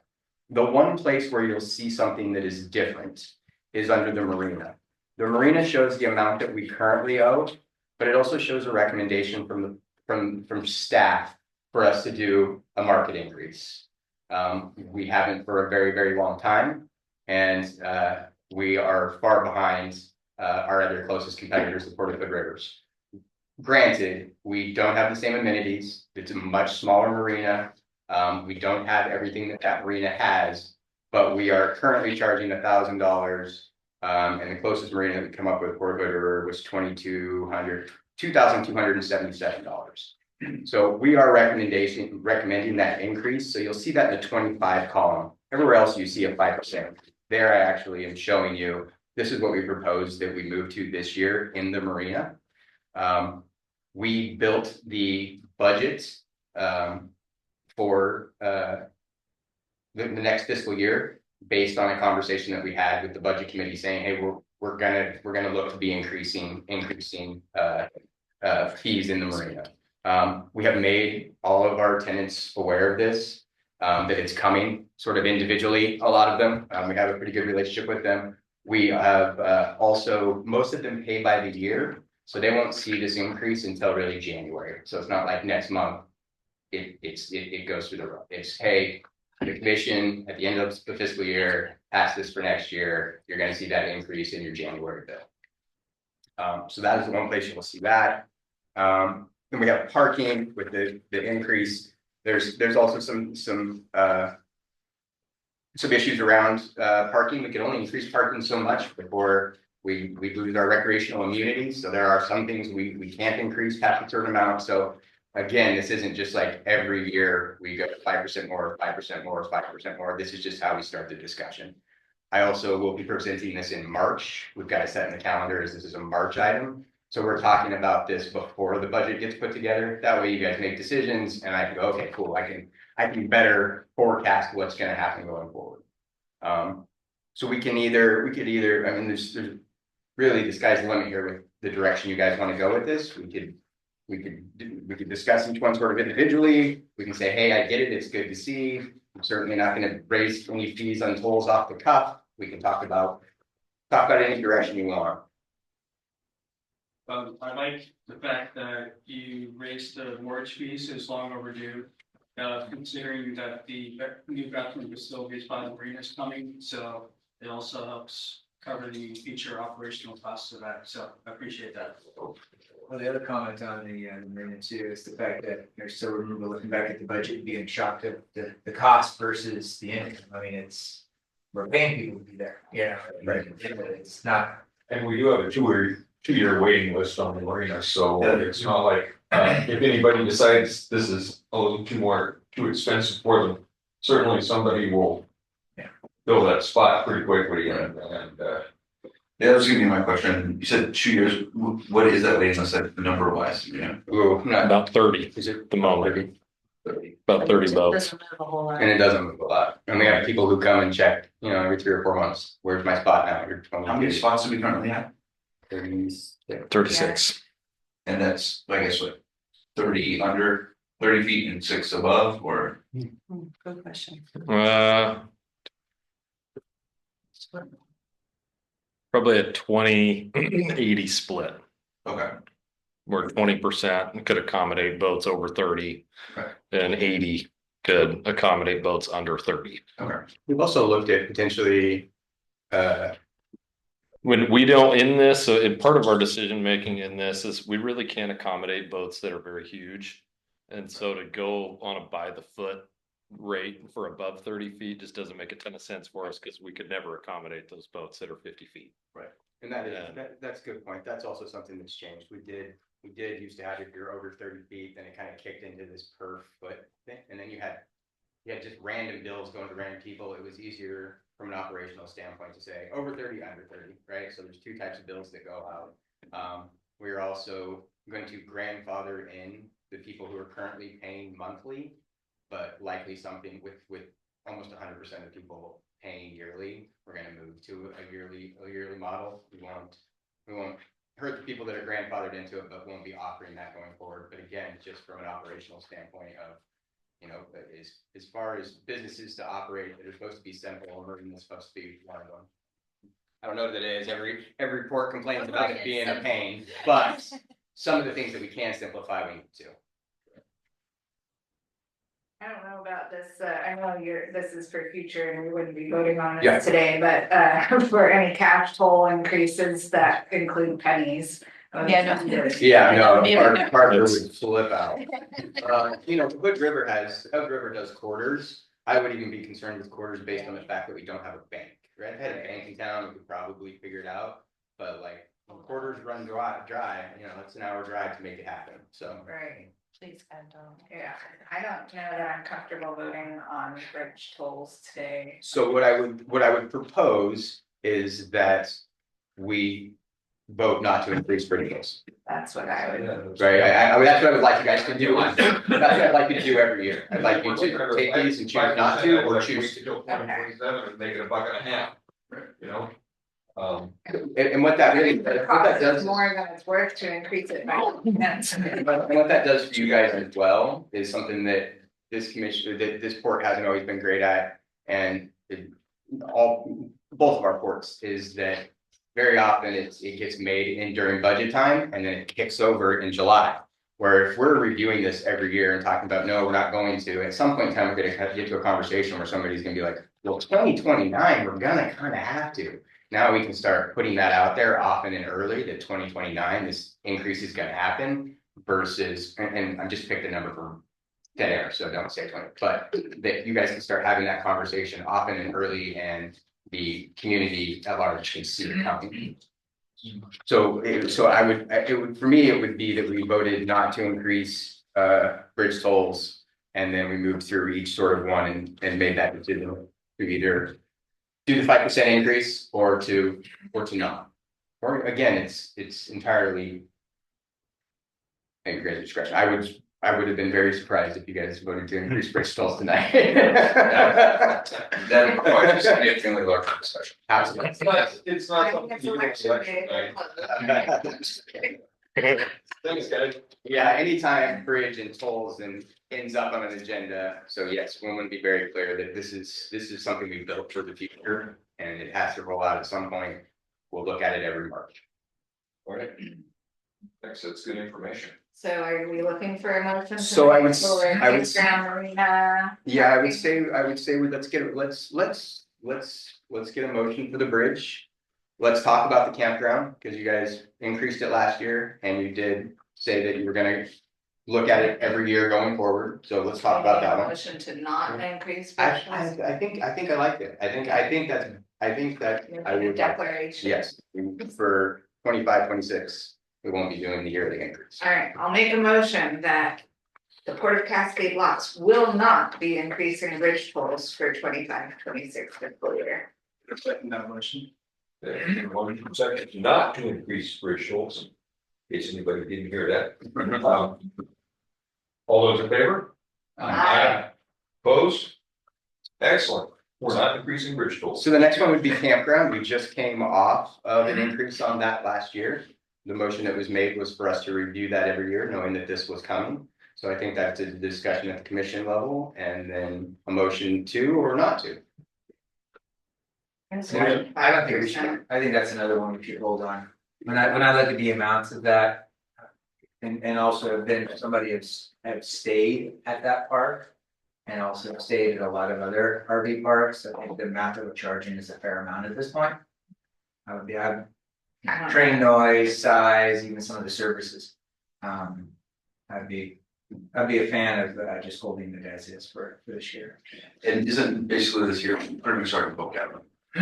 Yeah. Majority. Yeah, if we did an increase this year, it'd be. We've made It some, wouldn't be till next year anyways. we've made some small changes too to the campground. We've put key padlocks on all doors in the restrooms, so only campers have access to all the facilities there. So we're making some efforts to make that campground a little more privatized to the campers that are paying to be there. Any current reservations would not be imposed an additional amount. Any new reservations would. So if there happens to be an open space tomorrow night and you guys pass it tomorrow, you pass for 25, 26. But point is that new reservations would be.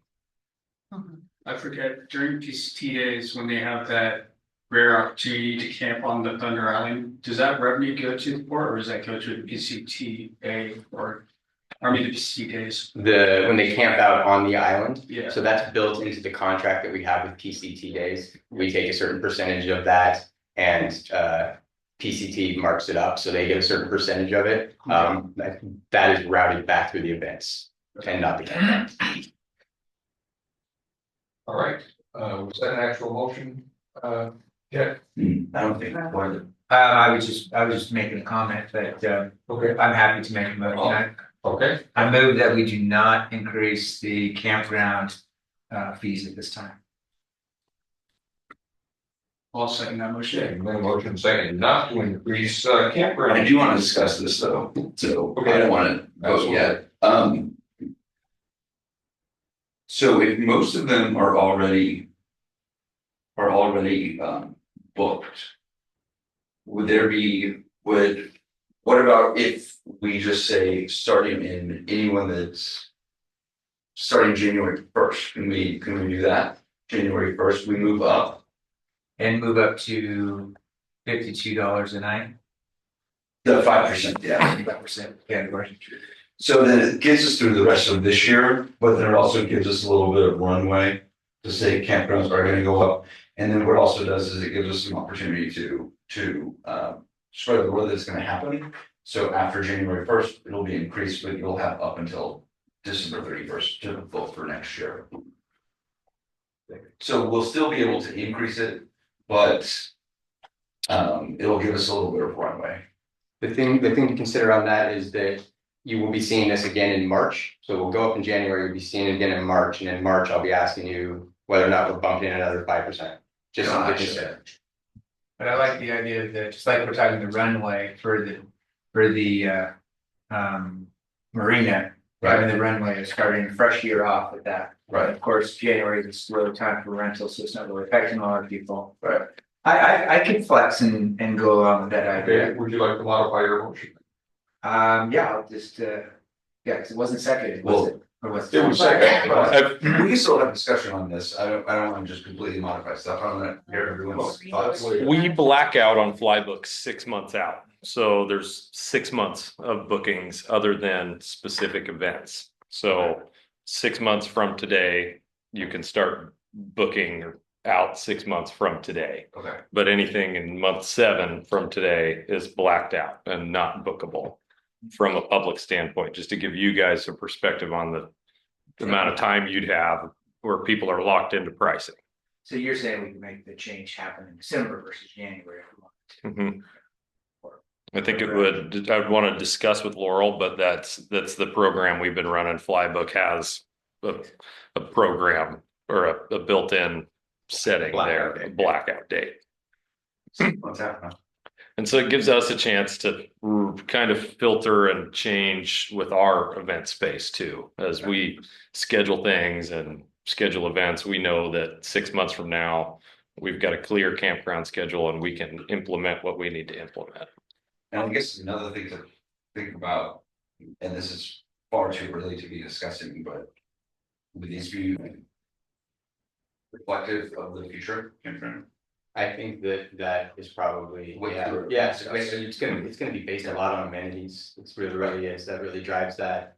I also think it's gonna be more of a destination campground, not that I don't think our campground's awesome, I really do. Right. But I think with some of the other things that you guys have planned out there, that those will draw people as well. I think honestly, before I vote whether yes, no, or even in the future, I would love to have some more details on the campground. If you have any of the budget details. Yeah, the budget's in the packet. I thought he was gonna be on this, just a little note. Yep. You can vote to increase the rates effective January 1. You know, like you could vote today and do it, you know. Right. effective. I guess I would just love to Which see is what what that- you'd be doing for the marina, because the marina mortgage isn't billed until January 1 anyway. Right. So I guess I would just love to see what the math is. Please, So to be fair, this budget is not built with this increase in mind, Of course. right? So I built it that you guys wouldn't do the increase in order to make our projections. So if we were to move over to, we made 113 or 925, so increase that by 5%. yeah, but I'm just catching up on this page.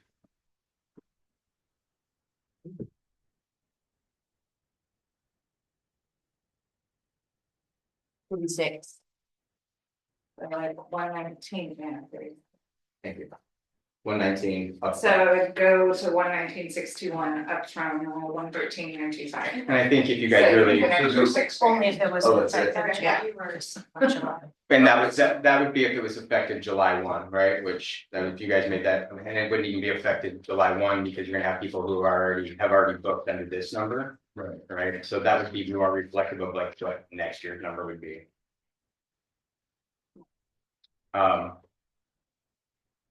Also, I mean, if we were to really sit down and do, me and Matt were to sit down and do a full analysis of this, like what we would do if we were to do a full increase. You're gonna lose some customers based on that as well, so we have to figure out some of the attrition on that, like. So I think that's a rough dirty number, but it gets us there. Right. What were you gonna say, Dan? I was just wondering, you know, because so when I look at how this can move over time, what if we were to actually, say it starts in January, but go ahead and actually even just vote to, so we don't have to deal with this every year, just actually to vote 5% increase, you know, each year starting in January. Because to see them move up, as you see, it's only $6,000 for the whole year. Right. And when you even run it out of ways, I mean, it's still a very, very reasonable price for a campground, even when you look at 2030, even basing it on, you know, even on today's standard of what pricing would be. So, And you have options next year to change these up at the next budget session, so I think for simplicity and operation planning, I think just accept it as it is. We say as this would. as it's stated right now, that's the first motion we make, is revising it. The first motion you made was not to change. the Can I rate. just change that, please? I thought we were adopting this Not this. increase. But I do like. the Hey, idea of making- hey, Matt, are you there? I know we're interrupting the kids' baseball game. I am here. You've been following the conversation. Yes. Can you, I'm trying to wrap my brain around from an accounting standpoint, as well as a budgeting standpoint, how it complicates things for increases to occur in the middle of a fiscal year versus at the beginning of a fiscal year, right? I mean, just right out the gate, I'm like, oh, that's a little more complicated, but at what level? Go ahead. It's not really that complicated. It's just then changes how we try and project what we're going to get. And like you said, depending on how long in advance people have already scheduled and booked the campground is also going to affect how much is actually going to roll into that new rate versus the old rate. And so it'll really just depend on when we get there, and we can try and run some numbers and say, okay, this many people have already booked. So we've only got this much opportunity to even get that increased revenue. But yeah, it would definitely be something that if you want a specific number, you'd have to do a little bit of work to get there. Yeah, I mean, the challenge that we actually have is that our fiscal is in the middle of the high season for the campground anyways. Yeah. So if we're gonna move it, we would need to move it in January. Cause then if you do it in July, say we do it until July of next year. If the campground's already booked out till, let's say, September, then we're not gonna even see any of that money until probably January. The next So January. we're losing 2 years if we don't do it now. And I kind of like the idea, just because to have it coincide with the marina, that every January, if we look going forward, campground and marina, the price would change every January. It's really nice to have you setting the rates. Yeah. We can announce them publicly July, and everybody's got until from July 1 to January 1 to Right. And then get ready. anybody that's booked in 2026 would be grandfathered in if they've had it. Anybody who's already booked will, Yeah. will honor the rate that they booked At it that at, rate, yeah. you know, but the rates could go up for Right. new reservations at any time. Much less impactful though in January in that regard. Right. And they also classify it as that's recreational versus operation. The bridge might be operational. Right. You know, totals of operation versus. Recreational. I guess to even dig further into this, this like shower non-guest, I guess is into some weird numbers as well. Yeah. So we might need to revisit those elements. Break those down Like differently. a dump station 735, I guess, do they pay for credit card for that? Credit card would be different than someone paying cash, right? I mean, I don't want to give them 65 cents for that. Vast majority of our folks pay the dump station with cash. Really? I think so.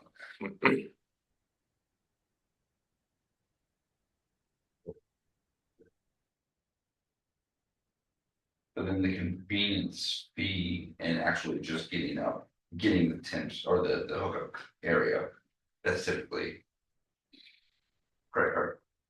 Yes. Yeah. The convenience fee, I believe so. Say per night. The $1 convenience fee that we have on there is for the flybook. That was implemented years ago. So did I go directly to Flybook? Does Flybook make that number? Or- No, it was just a way that the previous commission justified purchasing the use of flybook. Gotcha. Have their rates gone up? I can't say with confidence that they have, but I would assume so. I mean, we're 3 years deep with them. Flybook is probably in line with what Square charges, like a 3%. Yeah, and Flybook's been its own weird evolution as well. I mean, when we very first brought Flybook on, we were using it for the campground, the marina, and events. It's like it's a software that's not even really 100% built for campgrounds. It's meant for like some overnight stays, and also like they really focus on like zip lines and activities and stuff. And so we kind of took our software and bent it to fit. It wasn't the best decision that we ever made, to be honest. To the point that we've stopped using it for the marina, and we now use Molo.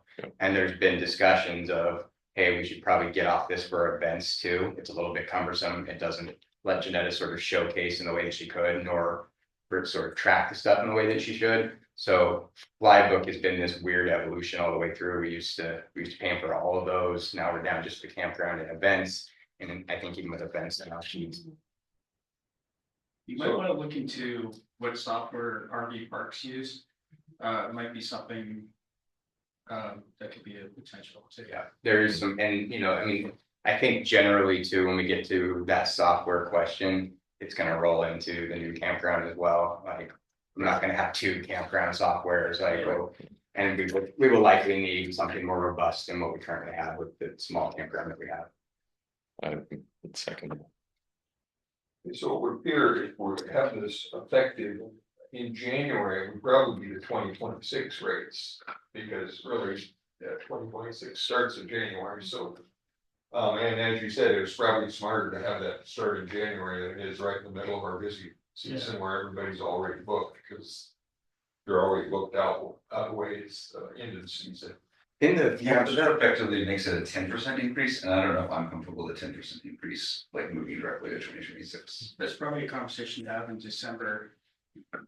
As a commission to kind of figure out what the 2026 rate is. Yeah, we could also move this to January, like March in my head made sense because we immediately are rolling into budgets, but if like we wanted to look at this every January, if that feels like a better time to look at these things. And we can still run the same thing with, people are scheduling in advance.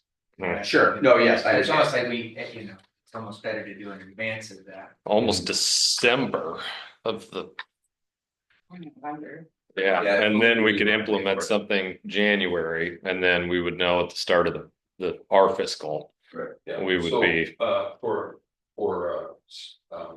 simplicity's sake, just put that in your notes that we want to revisit this in January, but for the time being, that or in. Go Carrie Ann, she's on. December. Vote for the marina one at least. Well, I think we voted, We voted for we have a the motion in a second, We're just but putting- not raise the rates at this time, which I think we're in agreement with that, but For the then revisit it for the campground, correct? I didn't catch So we it. get a motion Motion. to revise. Yeah, That was but- premise, that was Ted's original. We've been talking about campground. Yeah, Yeah. I know, we don't need to, I don't think at this point we need to actually revisit it in December in the motion, because Jeremiah heard us, people. Make sure that happens anyway. So we don't need a vote, do we need a revote? We do I need to- think we have, I think the current motion on the floor was to not adopt it. Yeah. To not not- raise- to to not- To not raise. Not raise the campgrounds. rate at this time, which I think we're now all good with that, correct? Okay, so there's been a motion second, all those in favor? Aye. Nah. Nay. Who were the two names? Motion passes. Ted Ted and and- Albert. If that was your motion, It was. that's awesome, I love that. guess that- If that should happen more often, I know. Because calling a motion is just saying, I just think this is something that we need to have a discussion on, and if you, I think it's great, it's the first time it's happened, I'm excited, I can like check that in my little executive director. book. Yeah, dude, that was awesome. So we're not changing them this time, but December, it's on the calendar. I think November, doing it in January. November or Right, December, December. but that way you can advertise the new rates and have time to do that. with Yeah, all we the need dates and runway. everything. Okay. I did Sure. play that November. All right, let's move on to the marina. I move that we proceed with the suggested increases for the marina, starting in January. As called out. Well, I think we can start them now and, they just won't really take effect until January, because that's when people pay. But that way, To be fair, it would hit, it would hit I think I have two people that pay monthly. So if we did, it would hit them basically immediately. And any new tenants. And any new tenant, which is also a good point, like we kind of do want. In that with our tests that we're doing, I do Yeah. think that it would be in the port's best interest to implement that now. I agree. Just wanted to make sure that we were clear on that. I think operationally and the relationships that we have in place with the tenants that we currently have, that the two that are grandfathered in is something that we can probably stock. We can tell them that January, everything's going, we can figure out. What about this transient dock? The transient dock is built by a grant through the Oregon State Marine Board, and that is not, we're not allowed to charge for that use of that. Okay. Cause it's 0, and I was like, 0 times 5% is all. So I didn't take the time to deep dive into our verbiage in that, but I know that there, and I think Jen is the Hood River Transient Dock through Oregon State Marine Board. I read the grant. They have a on that. parking lot. Okay, and it is. Yeah, we can't, Parking we can't be commercial on that dock. So what you're saying is to make this increase and make it effective. I would say for fiscal year 25-26. Okay, if you're 25-26 is that. Yep. You haven't got a second yet, I so haven't got a second. feel free to. Oh, I'll stand second your motion. I'll second. The motion was for taking effect January 1st. So you want to modify your motion? Yes, I'd like to modify the motion to have it take effect now, grandfather in the existing people in the. Or anybody who's paying monthly, that will take place in January. Yes, you'll take it, yes, exactly, the grandfather's meant until January when the increase will take effect. So that means anybody that signs up now It's a new rate. will get the new rate. I second. Okay, motion second, James rates the Marine. All those in favor? Aye.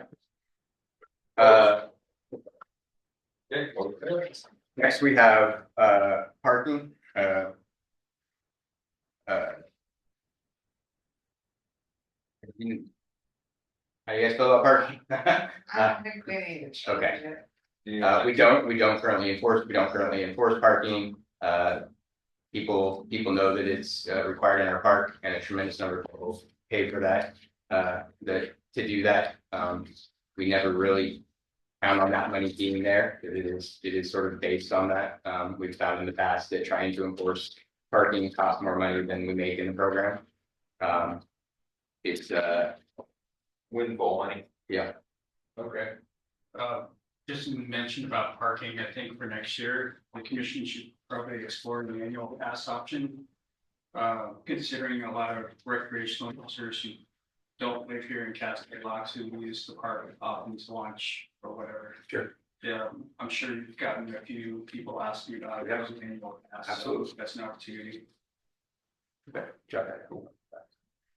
Oh, it's like our boat launch is way too low. The boat launch is also part of that Oregon State Marine Board grant. We are allowed to charge for the parking, which is the land that we own, but we are not allowed to charge for the use of the boat ramp and the launch being dock facility So the $5 is currently just. for parking. For just parking. Yep.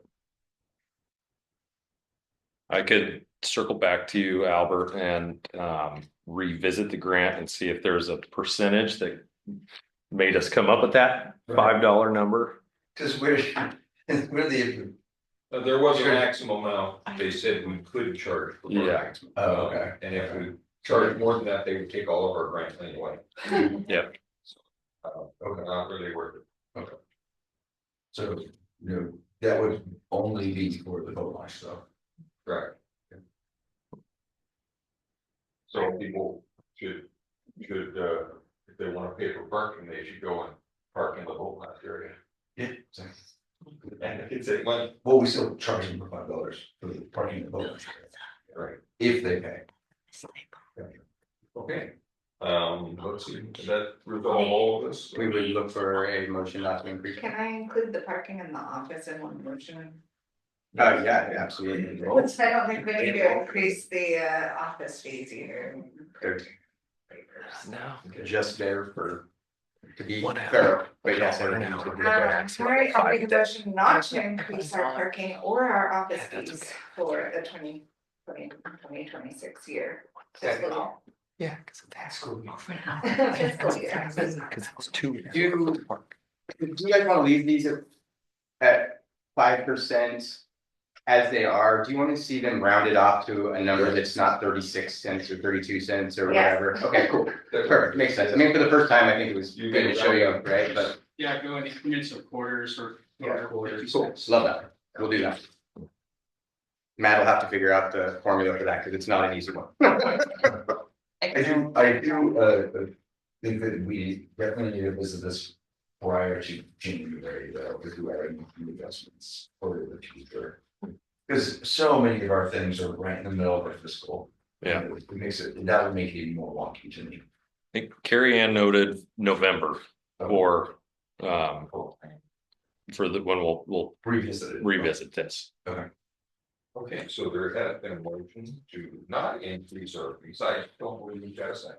Yeah. Oh, That's yeah. fine. Okay, there has been a motion, a second, to not increase our parking or office fees. All those in favor? Aye. Just to mention on the, Passes unanimous. Okay, just to mention on I the missed office a meeting. section. Carrie, what's that? I'm sorry.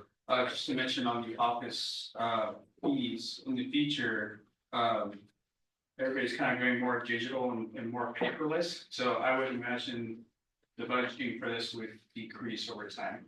Yeah. yeah, it's pretty, Yeah, we have it's pretty few and far demand. between that it happens, it's kind of a Yeah. legacy thing. There's still some people who do it, but not.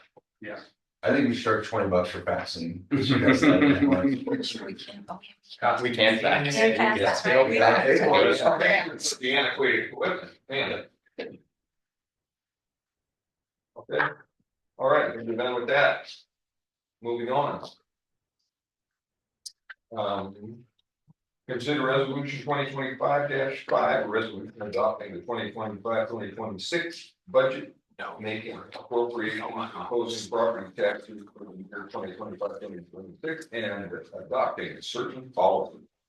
In April, the budget committee met and approved the fiscal 25-26 budget. The next step in the process is the what did they say? I said they approved it. The adoption, thank you, sorry, the adoption of that budget. That can be done by the reading of the title of the resolution. Definitely want to thank the community members who volunteered their time and hopefully have them back again next.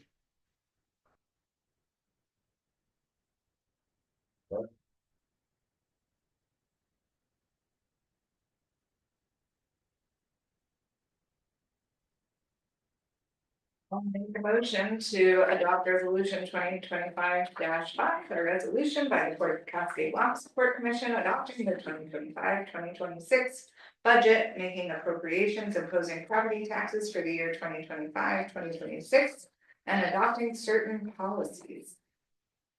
I'll second. Okay, there has been a motion and a second to adopt resolution 2025-5. And I won't say the rest of it. All those in favor? Opposed? Motion passes unanimously. Perfect. All right. Next, review applications to the Board's Economic Development Grant Program. Okay, so we have on your packet page number 47, the memo from Jessica Mehta and McKed outlining this application from Brigham Fish Products Incorporated. They are applying for funding to improve their property downtown with exterior electrical hookups on the east side of the building and ecology blocks, which are those big concrete safety barriers on the north side. The electrical hookups they're hoping will help them to improve the lighting on that side and improve the dining area. They have a larger project in mind for also on the west side of their building. That's not part of this. I'm sure that they've been talking to folks about that, but that's not part of this project. This is a smaller project. They're also hoping that the improvements to the electrical will help them to improve the lighting, possibly allowing them to extend their hours in the summertime.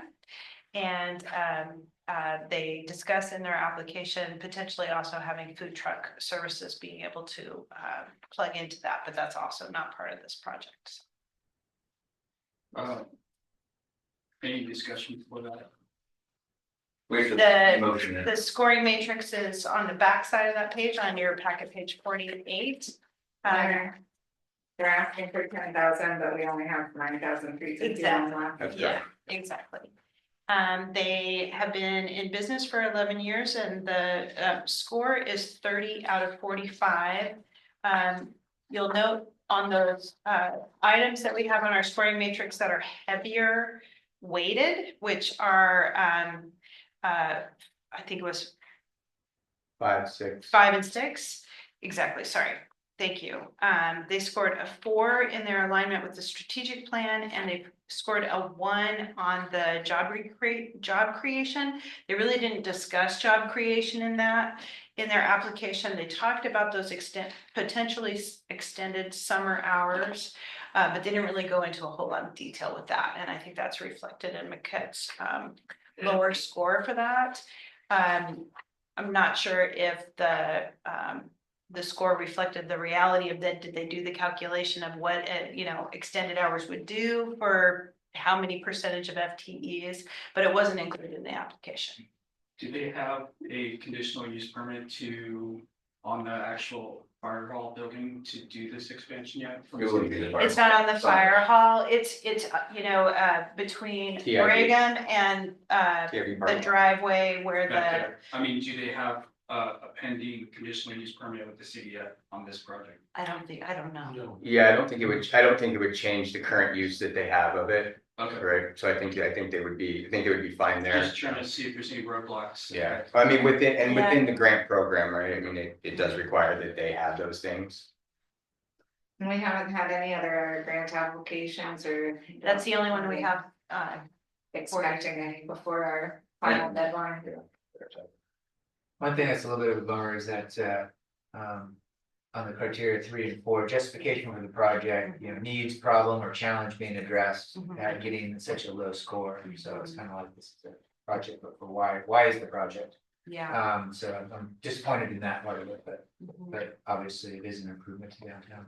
I think it's with considering that we only have 9,000 left, I think having infrastructure improvement projects in downtown especially, with PCT days and 4th of July, I think we should focus on improving infrastructure. So, Will be potentially open later and better seating and that sort of thing with the lighting. I think that's a worthy amenity to the downtown.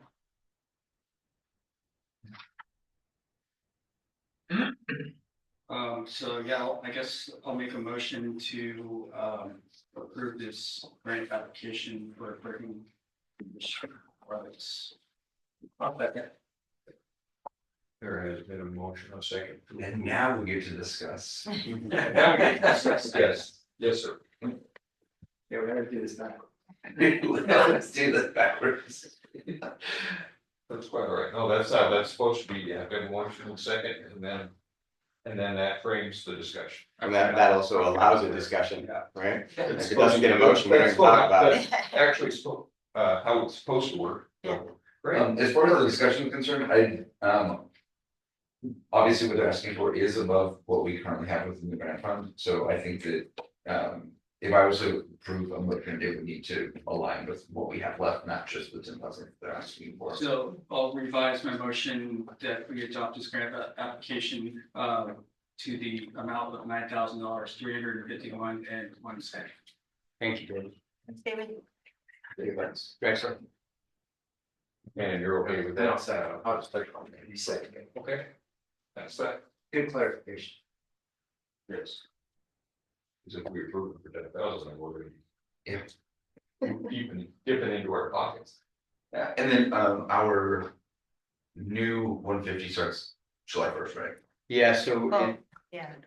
yes, Depends on what you guys the want. budget does, but we're going to have a workshop. I think we've learned a lot from this process. It's also kind of rolled out kind of weird, right? We're seeing them one at a time instead of having a window where we got to see them all. Where now you're like, oh, here's 230 scores. I can actually compare these two and not wonder what's coming next.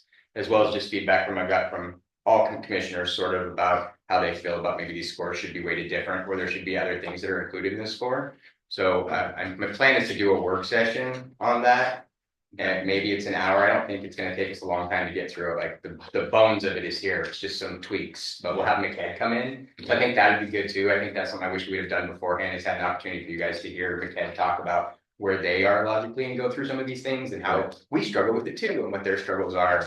We'll also have Tom present for that, right? Again, one of the things that we did that was really important was make this as third party as possible so that nobody at any point could say, hey, you know, that I didn't get the fair shake, or that commissioner, you know, is buddies with this, that guy. We'll That's be what able to got say, hey, did you see the YouTube video on applying for these applications? Because it's really good. So, But we do want to have a deep dive with you guys on, you know, this year was really our demonstration year. If you remember, we have a really short window of time for everybody to complete their projects. They only have until December 31st of this year to finish their projects. They're not eligible to apply again until you've accepted and approved their final report on their project. So there's that going on. So, you know, really when we, and like Jeremiah was just saying, you got these applications sort of trickling in. They were sort of, you know, first come, first considered. Next time you might want to do that differently. You might want to have a set one deadline and you have one batch to look at all at once, and it'd be a little bit more competitive. So there's some, you know, tweaks and improvements that we can make and lessons learned from our first round. we for sure want that hard cutoff. For sure. And the application comment or additional comments there were interesting, that their application didn't have a lot of details and they could have scored higher if they had more, you know, if they I think built that's some of these things out a little bit more. Yeah, the job creations. Because as you said, there is some justification for, you know, there may be additional employees or whatever, but they're working late, additional hours or whatever, so there might have been a way to word that they could have scored higher in the employees here. So, yeah, it's a learning. And we also haven't actually got to get to the fun part of this, where they come back and deliver their projects and we get to, right now it's just giving money away and we don't really get any feedback on it. We don't see what's happening. We're missing all of that piece of it. I'm waiting for 11. They'll start to report, they'll start to give us updates. We'll start to see the fruits of their labor, so. It'll feel a little bit more like the program is moving as well, and we start seeing the results. Absolutely. All right, been a motion second to approve the amount we have available to this application. All those in favor? Aye. Opposed? Motion passes unanimously. Very good. There it is. It's appeared on me for a second. All right. Consider tenant improvements, flex 5. With the cold storage that we purchased for frame, the installation has been completed on that. The commission approved an amount not to exceed $550,000. The final project total came in at $814.50. I'm looking for an approval to move that to that number, not to exceed, and again, that'll be rolled into their loan with us and repaid at 6% with interest. So I will make a motion to approve the over expenditure of $4,814.50 for the purpose of funding the required fire suppression system, not to exceed a total of $554,814.50 for the total project. I'll second. just the way that worked, and just the way that I kind of forgot that that's how I worded that in there. So they built the cold storage system. The previous cold storage that they bought came with fire suppression. This one showed up, it had no fire suppression in it. They were like, yeah, it doesn't come with fire suppression, and everybody was a little shaken by that. So the fire suppression was added. That's what pushed it over that 550. So that's okay. There's the fire suppression. Perfect. Been a motion second to approve $4,814.50 to the tenant improvements project Flex 5. All those in favor? Aye. Opposed? Passes unanimously. Thank you very much for your efforts. We are here. We're joining us. You guys are good at this. There, that was